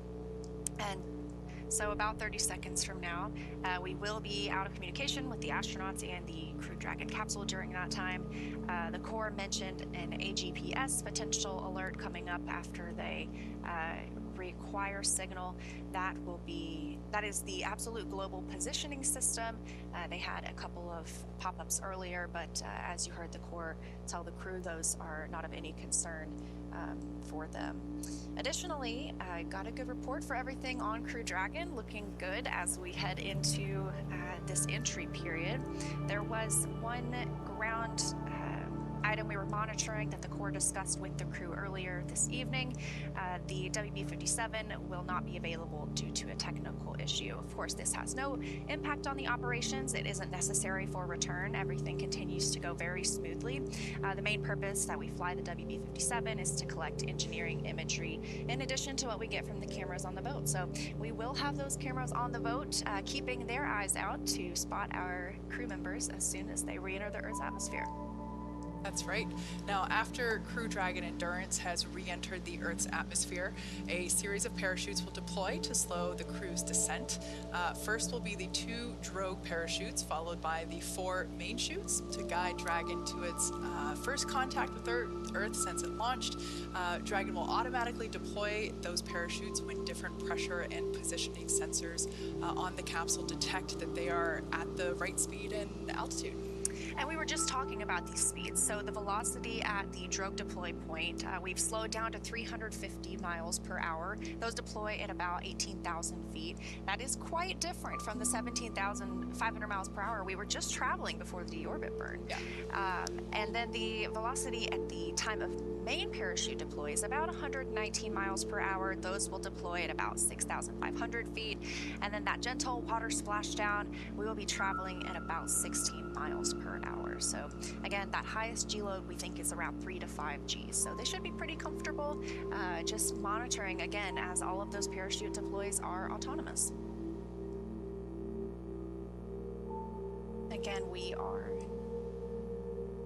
in that communications blackout period. It's just begun. That's right. We're expecting that to last about 7 minutes, due to the formation of plasma around the spacecraft. During that time, no vehicle telemetry is received by mission control or the recovery team, and no external commanding of the vehicle or voice communication is possible. As a reminder, Dragon is designed to fly itself, though. During re-entry, the vehicle will be slowing down from the orbital velocity of 17,500 miles per hour. The top temperature that Dragon will experience upon that re-entry, in terms of the exterior temperature, is around 3,500 degrees Fahrenheit. So as we mentioned before, we expect this blackout period to last several minutes. We are basically now in that re-entry period, and we anticipate this we anticipate getting that signal back in about 5 minutes from now.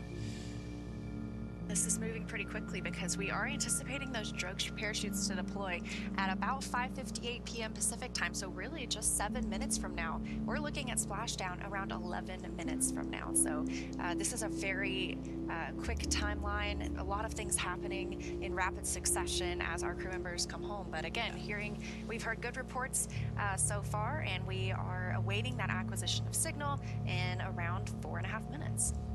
Now, one thing that if we were able to get views inside the Dragon capsule, which, like we said before, because of that plasma buildup, we are unable to get those views. But if you were watching earlier in the webcast, you did see those crew displays, those touchscreen panels that the crew was using to monitor the health of the capsule, the state of what was, the state of command for what the Dragon capsule was actually executing. As of right now, they also now have a little map that shows where they are and how much further they have to go for this re-entry.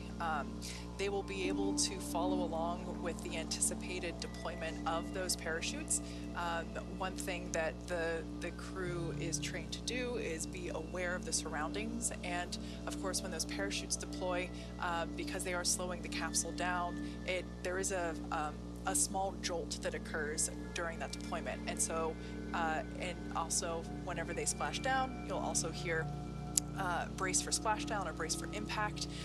That is just the crew being aware and just getting ready, holding on to their seats for those moments where there's a little bit more of a noticeable feel to where they are in their seats. Right, and I think it's very interesting after watching so many splashdowns. Whenever we have main parachute deploy, they don't open to their full ballooned shape right away. They do something called reefing. So they open up quite slowly, or sometimes it appears that way. That way that jolt is not, it's not exaggerated any more than it has to be. So they open up slowly and slow the spacecraft down again to about 16 miles per hour. Again, we're in the anticipated loss of signal. There's 2 minutes, or about somewhere between 2 and 3.5 minutes remaining. Sometimes it's hard to tell exactly when we'll be able to get that signal back, but in about 3 minutes we will start hearing the core reach out to the crew to see if they can make that connection. Once again, the loss of signal is expected, totally normal, due to that buildup of plasma around the exterior of the capsule. And we also have our recovery teams already on site, already on Shannon, the SpaceX recovery ship, and that is waiting off the coast of Tampa. Some of those team members arrived by helicopter.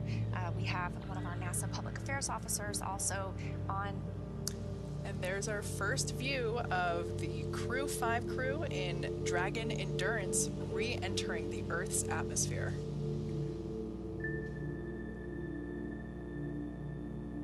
So this is a view from the recovery ship itself of Crew Dragon re-entering Earth's atmosphere. Of course, we still do not have communication with them because you can see that plasma buildup as they are coming through the atmosphere, that heat shield doing all of the work to ablate that heat as it builds up around the capsule. So again, as we mentioned, you see the movements here. That's the ship camera moving and continuing to track the spacecraft during re-entry.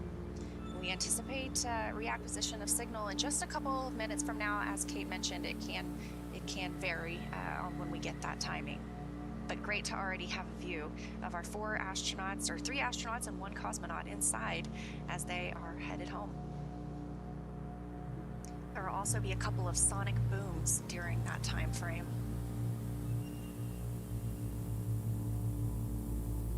So as I mentioned, the SpaceX core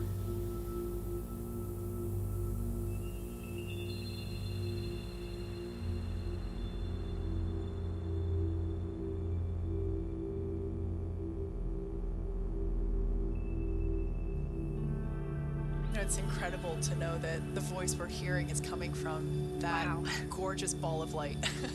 And all of the other little points of light you see around it, they appear to be streaking on the camera a little bit. Those are stars. Obviously, that beautiful bright light in the middle, that's Crew Dragon Endurance coming home after 157 days in space. We are standing by for drogue parachute deployment. That'll be in about 2 minutes, but we already do have acquisition of signal. That came, again, a little bit earlier than we expected. So that's right. It is a little hard to target sometimes.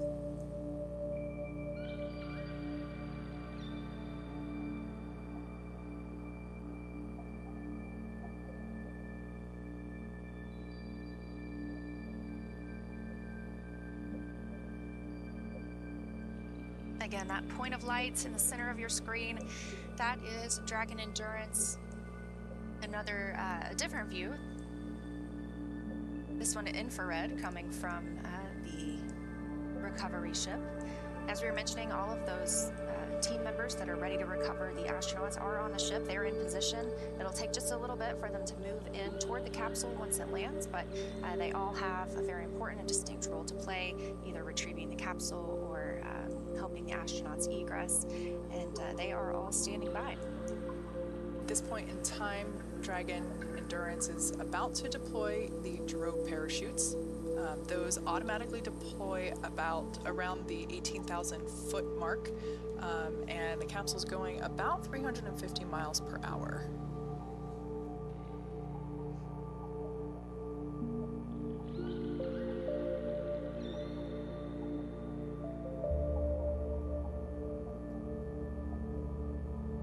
Just a call out there to let the crew know that they are approaching that window where the drogue parachutes will automatically deploy.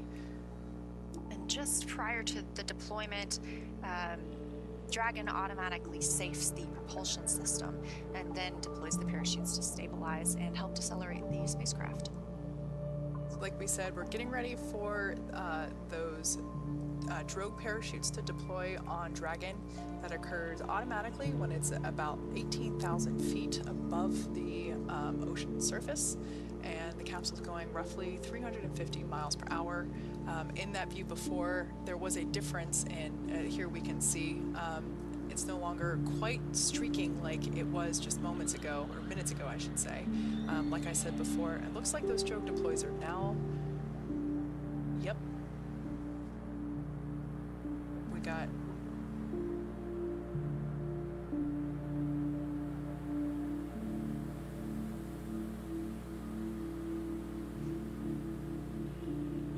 as you can see with that infrared view, we have 2 healthy drogue parachutes on Dragon. There's a view from Dragon looking up at the drogue chutes. Those will remain attached to the spacecraft until they help deploy the main parachutes, coming up in just a few moments. Again, these views coming to us from the recovery ship, standing by to recover our crew members once they splash down. Looks like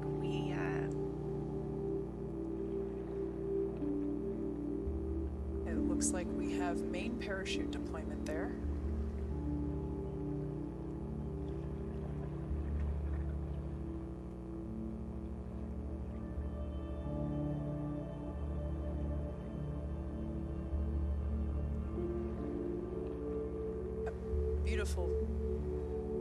Beautiful view there from that recovery vessel of Dragon Endurance with those 4 healthy main parachutes.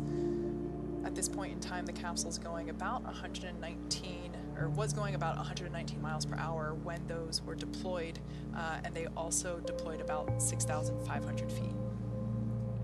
So these main parachutes will help slow the vehicle down even further to about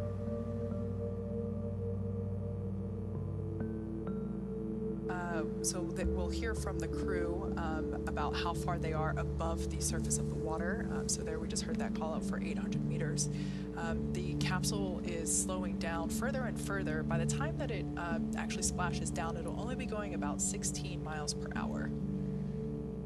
It's fascinating to think that just minutes ago, really, they were in outer space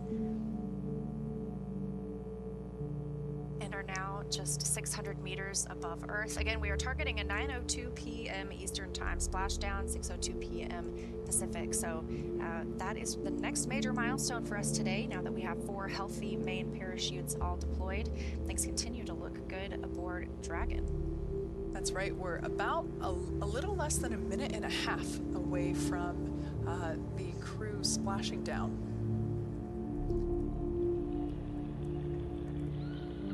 Once again, we are targeting a splashdown off the coast of Florida, near Tampa. So this is what we would consider a Gulf landing. And those strobes of light on your screen, those are spotlights coming from the recovery vessels as they continue to track Dragon Endurance.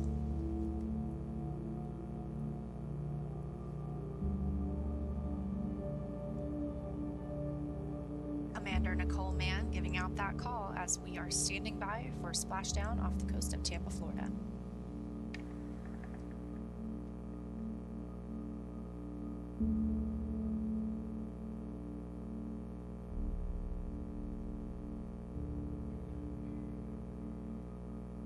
There we can see the water surface.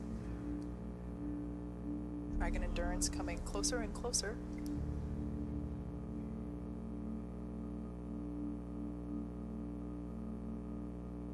And as you just saw, splashdown of Crew 5. 157 days in space.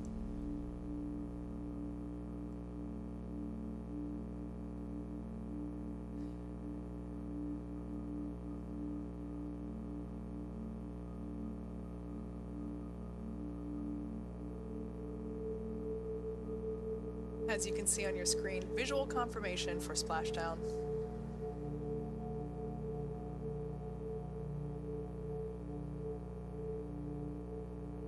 Dragon Endurance has returned home, and NASA astronauts Nicole Mann and Josh Cassada, JAXA astronaut Koichi Wakata, and Roscosmos cosmonaut Anna Kikina are back on Earth after an approximately 19-hour return journey from space.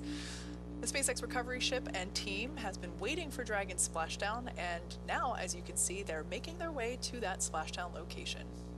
Right, and these teams have been ready and been waiting about 3 nautical miles away, so it'll take them around 30 minutes to make their way to Nicole, Josh, Koichi, and Anna inside Dragon. We will be listening for Mission Control Hawthorne to give the go for the safe approach now that we have splashdown. There are several different roles. There is an approach boat that will begin inspections. They want to make sure that there aren't any hypergols, monomethyl hydrogen and nitrogen tetroxide, still lingering around the spacecraft. That way it is safe for the teams to move in even closer and retrieve it.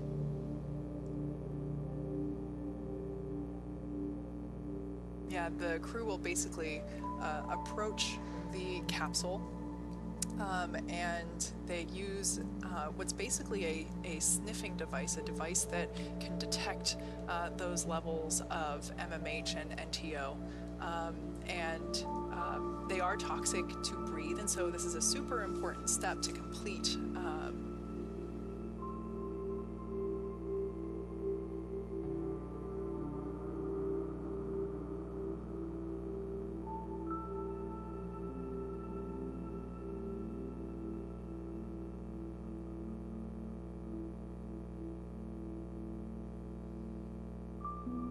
So just some communication there back and forth with SpaceX Core Michael Blasco and Capsule Commander Nicole Mann, just to confirm the landing position of the capsule itself. As we can see there on your screen, even better now with that spotlight, the recovery team is approaching the capsule. They are going to make sure that that monomethylhydrazine and nitrogen tetroxide is not present on the exterior of the vehicle. There could potentially be traces due to the fact that those are the thrusters that Dragon was using while in orbit, and so we want to make sure that there aren't any traces of those fumes, basically, so that the team can get close to the capsule. We will actually see an individual climbing on top of the capsule to secure the harnesses that are necessary, the rigging, to lift the capsule onto the recovery vessel. As I have said before, certainly a job that I would not be fit to do, as it involves, as it requires jumping into what we can see as dark water and climbing on top of the capsule and securing those harnesses. Where's your sense of adventure? As we heard the core and the crew communicate, the capsule is in stable 1. That means it's in an upright position in the water. Makes it easier to recover, obviously. That is the ideal splashdown position for the capsule itself. So the crew members are still inside. They are still in their suits, in their seats. They will remain that way until the spacecraft itself is lifted onto the recovery vessel. But the first ships arrive are those fast boats. Again, they are just checking out the spacecraft, making sure that it's safe for the rest of the team to approach. So for those of you that have just recently joined, the Crew 5 team has splashed down off the coast of Tampa, Florida. That occurred just minutes ago, and the recovery teams are now moving into place.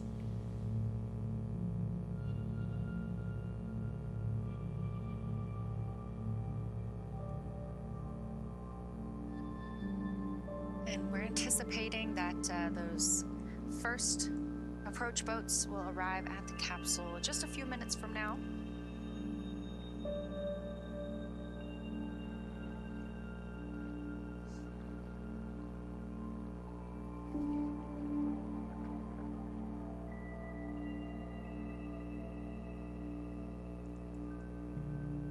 SpaceX Core just giving the crew a heads up. Hey, you might be seeing some people on the outside of the capsule. It's to be expected. Yeah, first people that they've seen on Earth, in almost 6 months. That's right, 157 days in space. Now complete as Dragon Endurance with the Crew 5 crew, now safely back on Earth.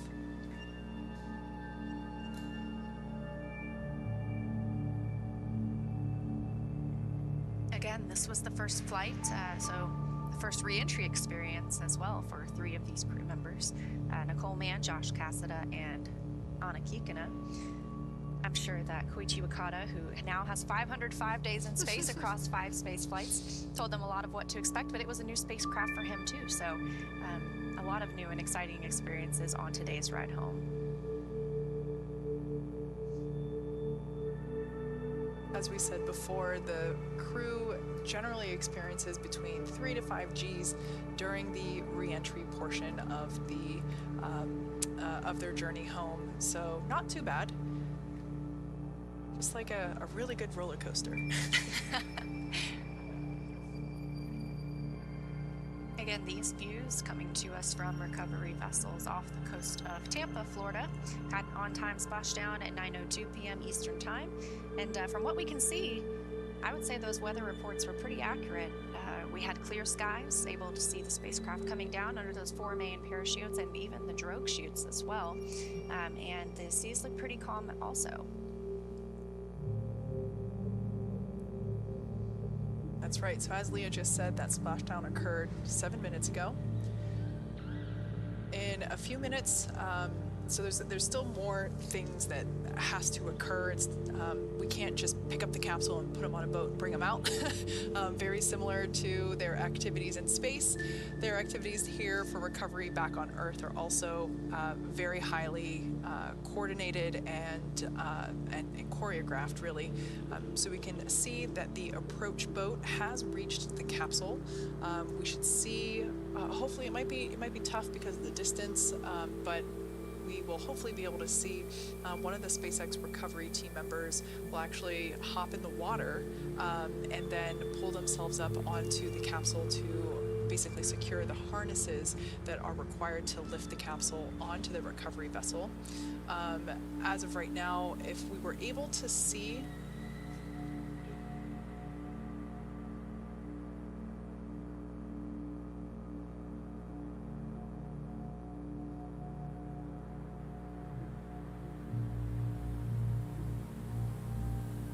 so just SpaceX mission control, basically just making sure it's okay for us to turn those interior cameras on. So we should get a view, the one that we saw before that sits between pilot Josh Cassada and Commander Nicole Mann, so we can see the screens that they're looking at. But as we were saying, the recovery team is circling the vessel, just making sure that there are no hypergol fumes there that are present. There's also another team circling and gathering the parachutes from the water to try and recover those as well. Once we hear the call out that there are no hypergols present, the recovery team will be able to take off their respirators. So if we were able to see them, they would have personal protective equipment on, those breather masks basically to make sure that they're breathing clean air to ensure that, and they will do that until that they are sure that there are no hypergol fumes present. Of course, during this time, oh, look, here we are. That's our crew 5 astronauts now back on Earth. Again, on the left, you can just see the top of her helmet visor. That's Commander Nicole Mann, NASA astronaut, and on the right, NASA's Josh Cassada, pilot for the mission.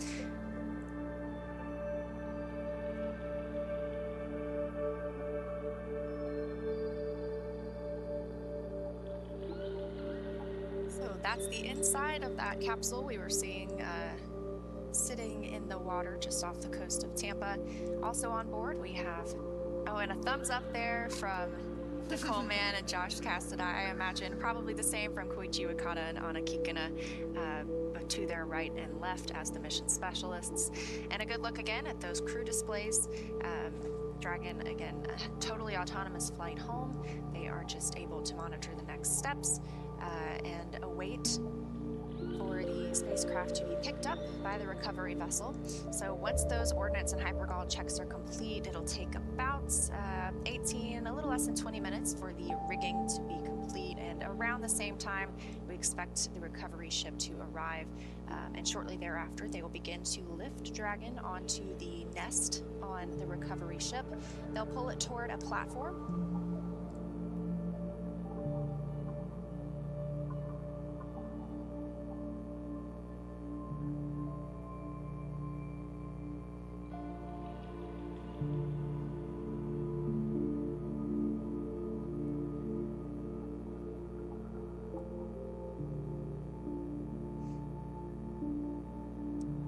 Confirming good ordnance and hypergol checks, meaning they didn't detect any of those fumes that would prevent us from coming closer to the spacecraft, as well as we are anticipating they will have a private medical conference with the SpaceX flight doctors. This is normal routine for astronauts. They have them regularly on the International Space Station. They have them after launch and obviously after splashdown. So just a chance for the crew members to check in with the medical teams. That's right. So that view there on the right-hand side, there is now an individual who is basically climbing, or will be climbing, on top of the Dragon capsule to secure the harnesses and the rigging that we will use to lift lift the Dragon capsule out of the water and onto that recovery vessel. That the larger recovery vessel is en route. It is getting closer and closer to the Dragon capsule, so we should have some better views as time continues. But as that call out that we just heard about a minute ago, everything checked out from the hypergol standpoint. None were lingering, and so the recovery team, is okay to take off those respirators that they were using for safety purposes and proceed with the nominal rigging procedures.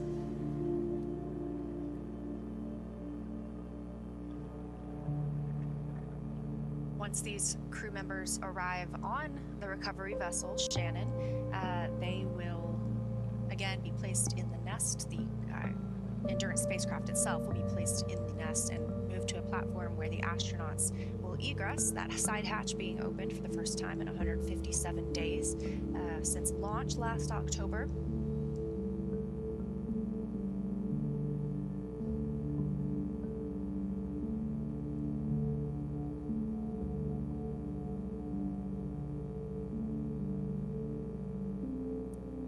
Might have been a false alarm. False Quindar.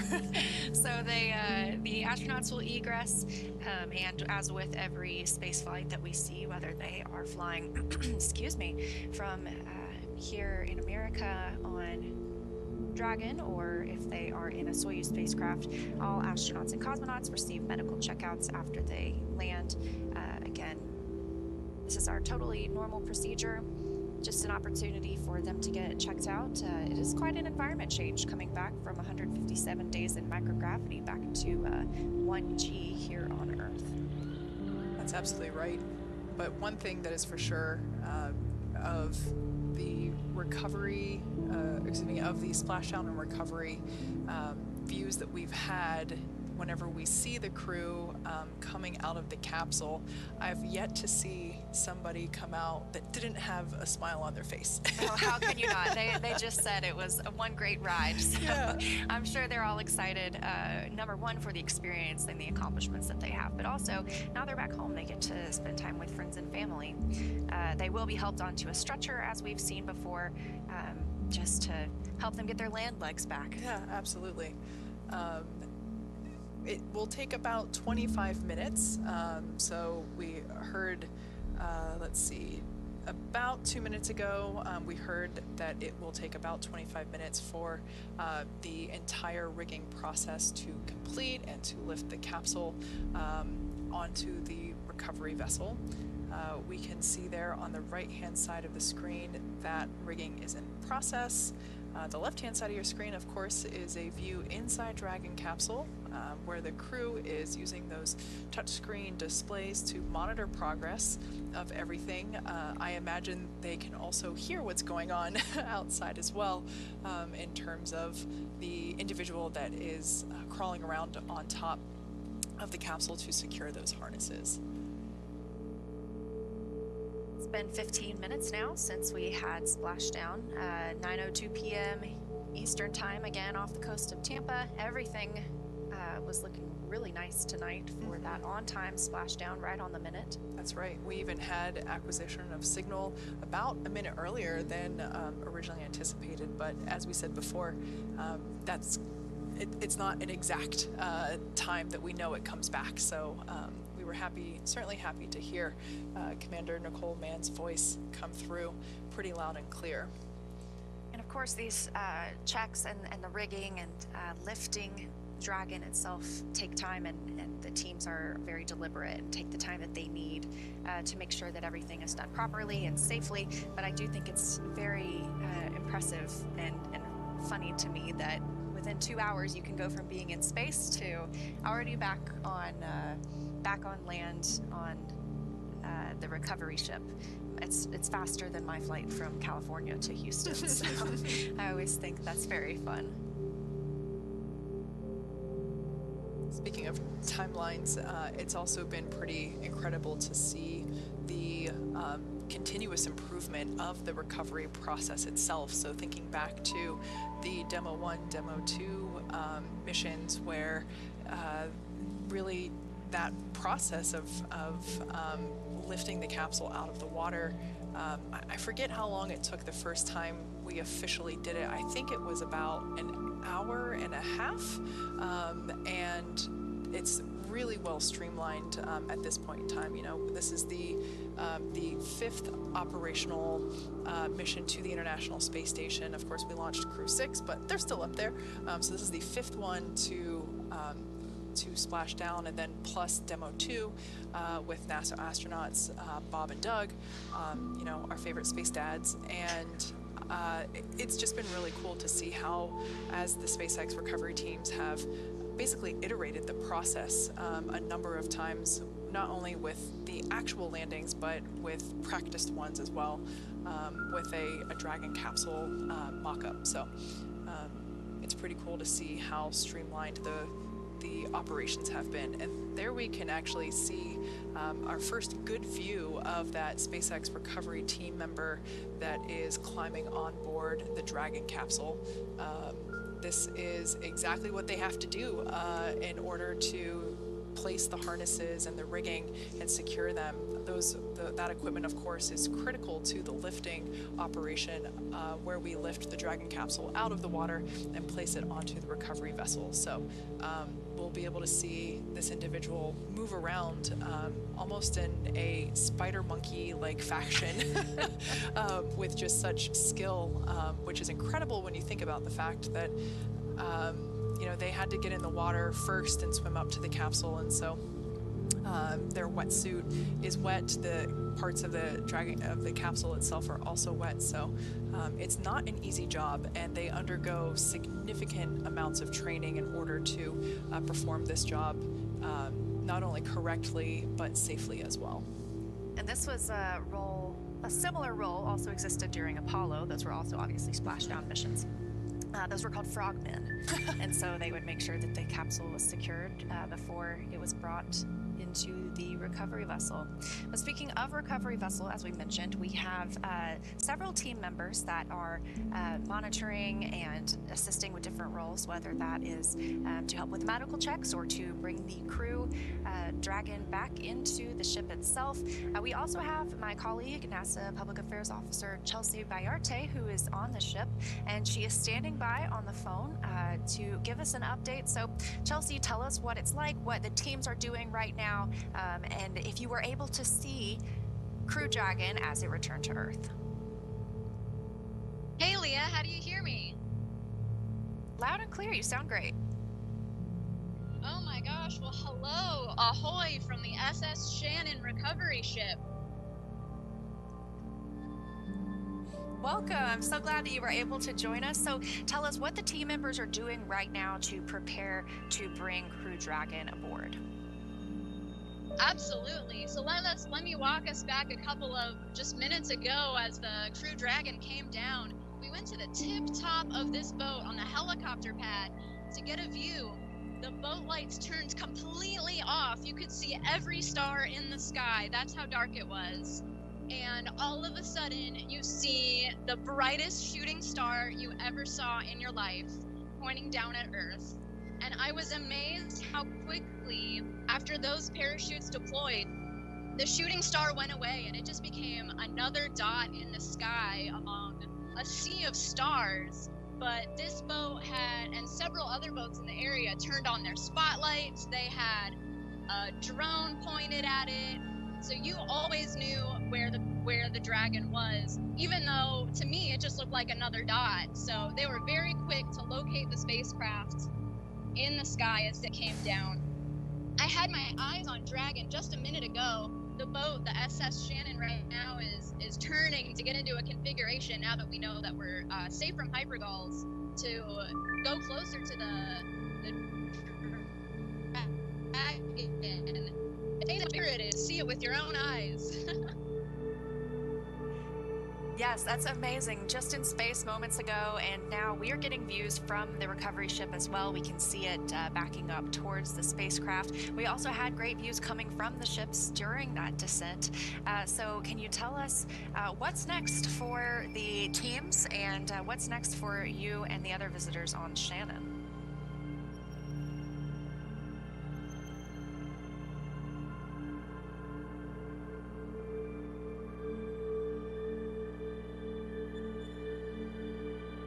we may have lost communication with Chelsea, but what an experience to be able to be there and see it. I'm very fortunate enough to have shared that experience. I was going to say, I think I recall whenever you were the person on the phone. Yes, it was absolutely incredible. She's right. It's like a shooting star, and great to hear, that things have been going well on the ship so far. As she mentioned, we were seeing those. It looked like strobe lights almost, but those were the spotlights tracking Crew Dragon as it continued its descent. So yes, they had great coverage of that the entire time. So we have a great view here of Dragon Endurance there with the Crew 5 crew still in their seats, strapped in, kind of like that part of the roller coaster after it ends. You still have to stay in your chair until the attendants give you the okay and lift the bar that keeps you in. So yeah, we can see that recovery team in the water. If you look closely, you can see some of those harnesses hanging there in front of the side hatch.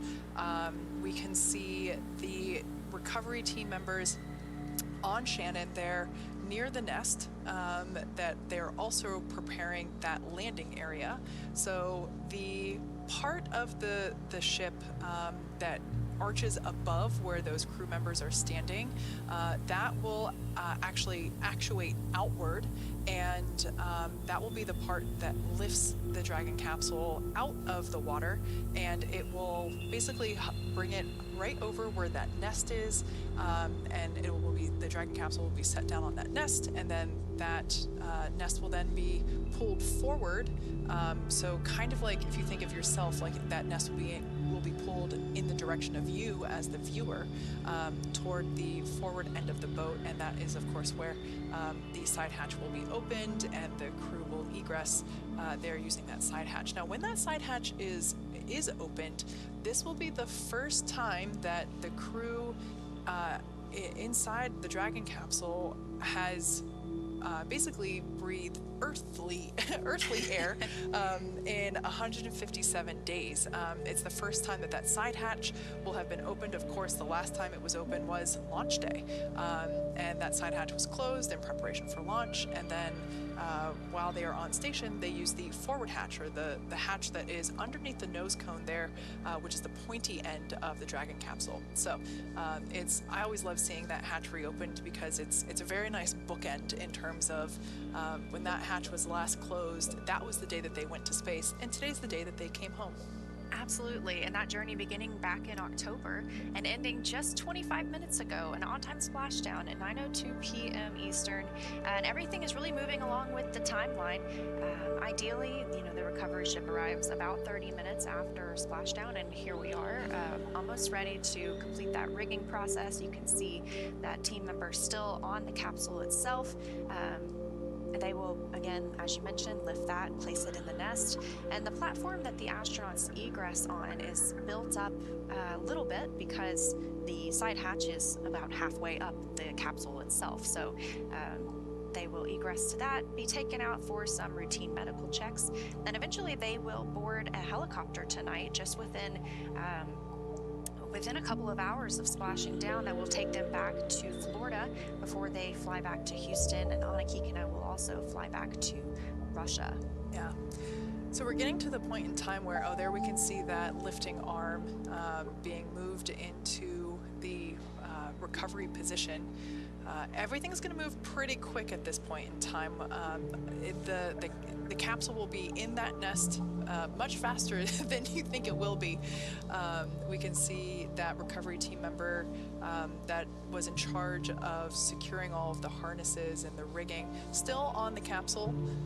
We should see them jumping off and back into the water momentarily. That will be a good sign to indicate that all those harnesses are secure and in place. Although I imagine it would be kind of fun to ride Dragon as it gets lifted out of the water, but certainly not safe, so we won't be doing that. And when they lift Dragon, it's also very stable the entire time. It's not swinging around a lot because there are those different attachment points that make it very, very stable for the crew members coming out of the water and being placed on the recovery ship. Yeah, of course, the the motion of the waves creating a lot of that movement, and there we can see that recovery team member jumping off back into the water. So at this point in time, it's a great sign. We should hear a call out soon, or perhaps just see it first, of the capsule being lifted out of the water. Again, this will happen quite quickly.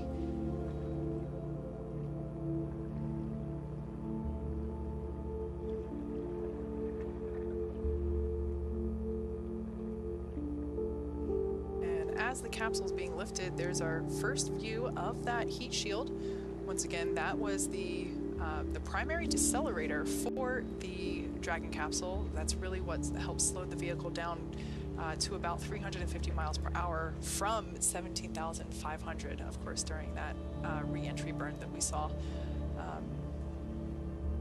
Certainly did its job. Yeah. Bringing them to that gentle splashdown with the help of those parachutes, about 16 miles per hour. So they have obviously lifted Dragon. They are placing it in that nest. They'll secure it there and remove some of those attachment points before moving it toward the egress platform. Now we can see some waters held in what looks like kind of like a bucketed area there underneath the side hatch. That is the location of where the main parachutes are stored. So all 4 of those main parachutes are tightly packed and placed in that cubby, basically, and we can see water draining from it now. The location of the drogue parachutes is up near where that harness is secured above the side hatch there at the top. It's always interesting for me to see those attachment points because, you know, before seeing these missions or before working at NASA, you would always assume that the parachutes would just come from the top of the spacecraft. So not always the case. Looks like Dragon is getting comfortably seated in the nest. Again, things moving along pretty quickly. A few minutes ahead of the ideal timeline here. Now just 30 minutes since splashdown. We already have the spacecraft on the recovery vessel. Again, this recovery vessel being named Shannon after Shannon Walker.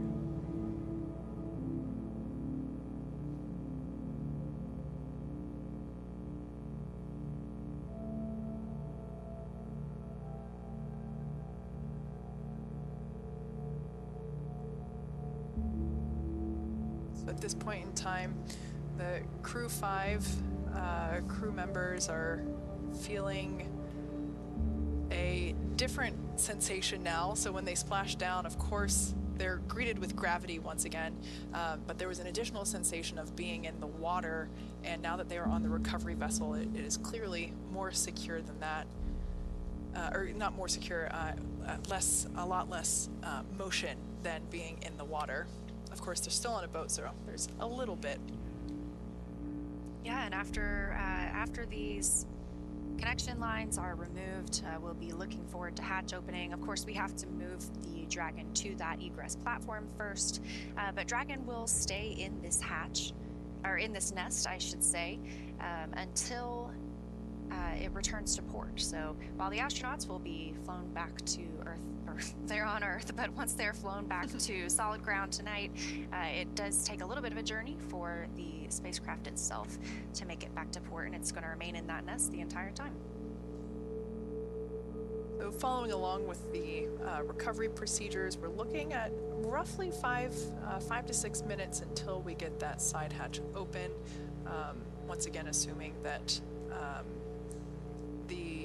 all the checkouts, of course, the capsule, the Dragon capsule itself, is equalizing the pressure inside to match the pressure outside as well. And ultimately the crew is just continuing to monitor the progress. They're using those screens in front of them, but they remain comfortable in their seats. We continue to flow that nitrox air through the suits in order to keep them comfortable. Of course, I always like to say that that air is the same stuff that scuba divers use to, in their breathing equipment. So that cooled air is certainly an additional piece of comfort for the crew during this process, because as we said before, right now there's nothing for them to do but patiently wait for the translation of the Dragon capsule into that more forward position, as Leah was talking about, where we will be able to open the side hatch. And again, obviously we've got Dragon Endurance on the left and that view on the right coming from inside the spacecraft itself. Our 4 Crew 5 members, as you mentioned, patiently waiting. No action on their part, just continuing to monitor, and as they are now aboard recovery vessel Shannon. Like I said, this is named after Shannon Walker, NASA astronaut who flew on the Crew 1 mission. There's also another SpaceX recovery ship named Megan, after Megan MacArthur, who flew on Crew 2.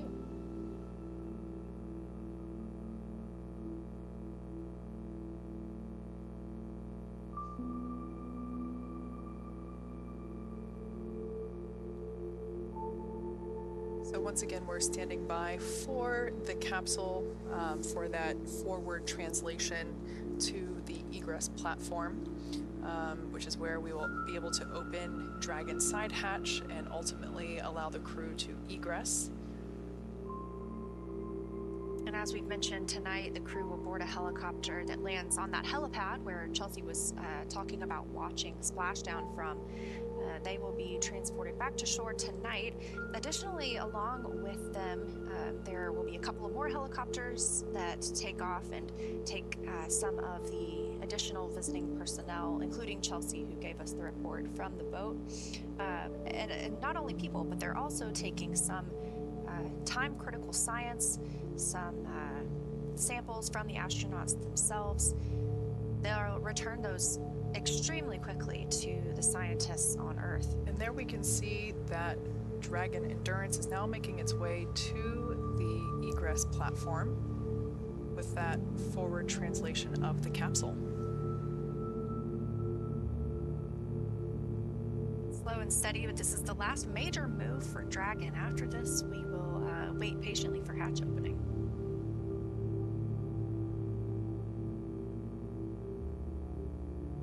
See that platform I've been discussing. Just behind it is a little hallway. There's some medical checkout rooms for the crew members to get those, as I mentioned, very nominal and very planned medical checkouts now that they're back on Earth. We were able to see the recovery team hosing the capsule down. We're using fresh water to do that, of course, to help minimize any corrosion to the capsule, as we do reuse these. So basically just trying to give it a freshwater bath as it is on the deck. We're also able to see that the recovery team on the platform has their personal respirators or breathers. They are going to do an additional hypergol sweep that is to basically triple check that there are no fumes for the MMH or NTO, that monomethylhydrazine and nitrogen tetroxide. Those are the propellants that are on board the Dragon capsule for its on-orbit propulsion system, and they are not fumes that are you're able to breathe. They're quite toxic to people, so we'll see them perform an additional check.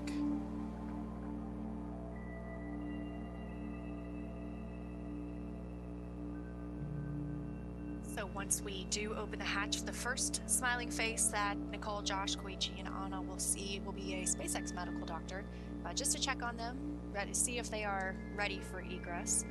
We hope to get some views shortly thereafter of our crew members. And here is a great view of the hatch itself. Again, next major milestone will be for hatch open. Absolutely.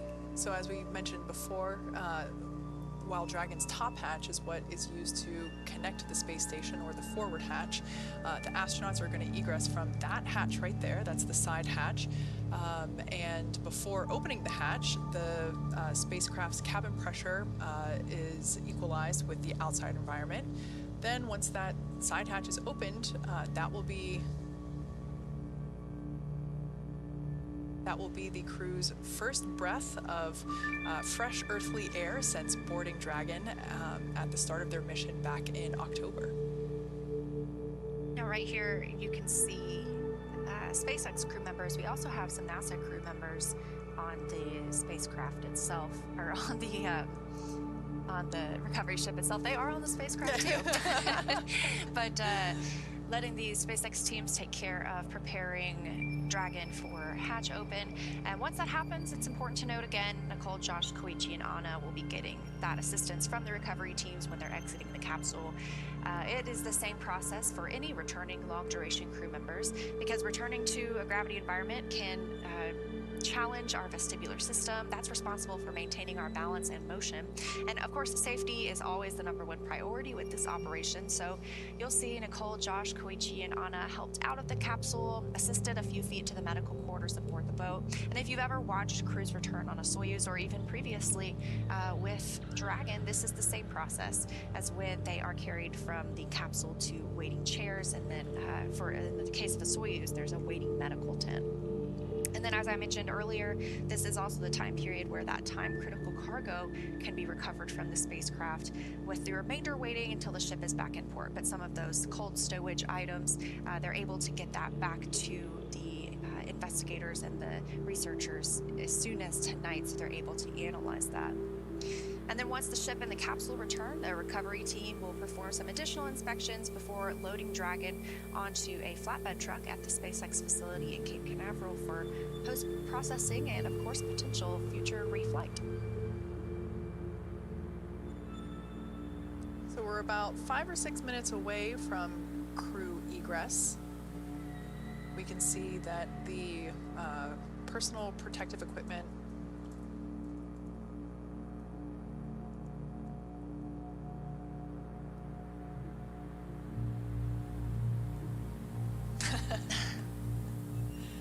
so we can see that those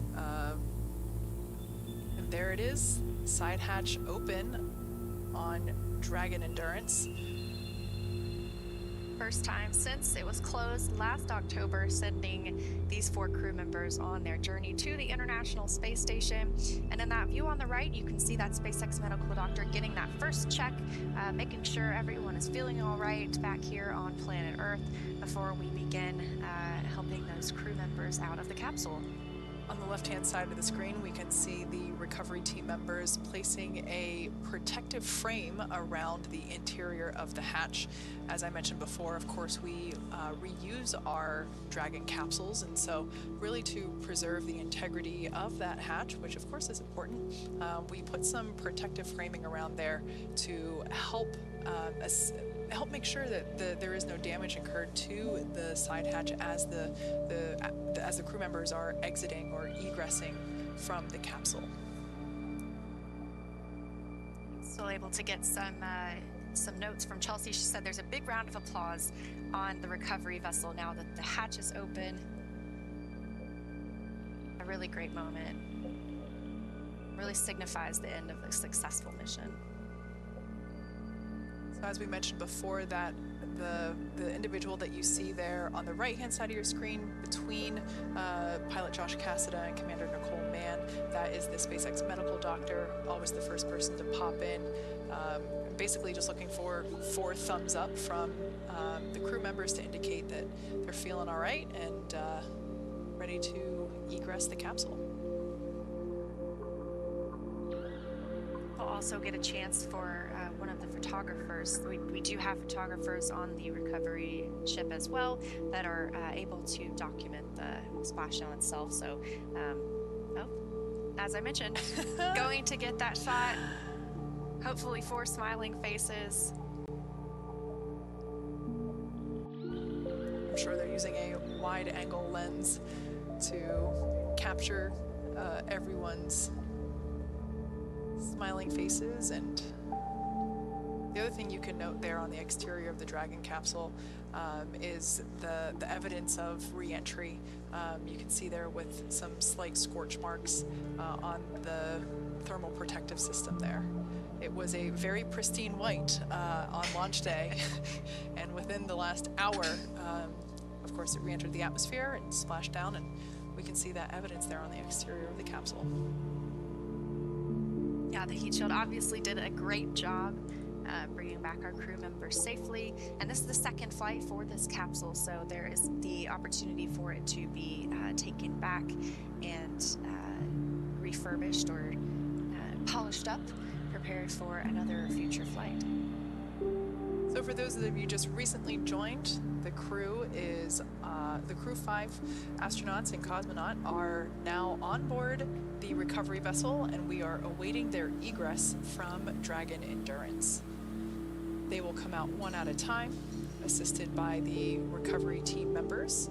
As you can imagine, after spending 157 days in space, gravity might not feel super awesome right now, and so we will assist them just to make sure that they are safe, making their first motions back on Earth. You can see them passing out of the capsule. Those are the tablets that we noticed earlier the crew members wear around their upper thigh. They're able to monitor procedures on those tablets, so they're starting to pass those out of the hatch. I think I've seen all 4 come through, and that was a footrest. Those can be detached, obviously, here on Earth, or whether on orbit, to have a little bit more space in the capsule. So they'll remove those 4 footrests to allow teams to more easily enter Dragon and help these crew members back on board the ship. Again, this view here in Mission Control in Hawthorne, California, teams at SpaceX monitoring the return and arrival of Crew 5.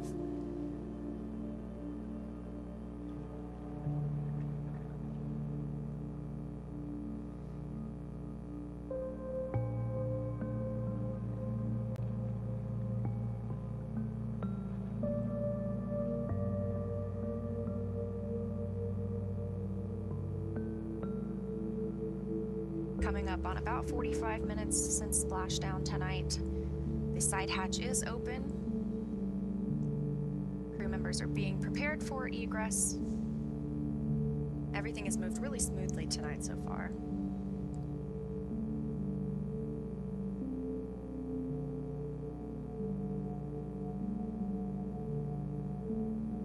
Once again, that is a view looking toward the side hatch. That view has Commander Nicole Mann on the left-hand side and pilot Josh Cassada on the right-hand side.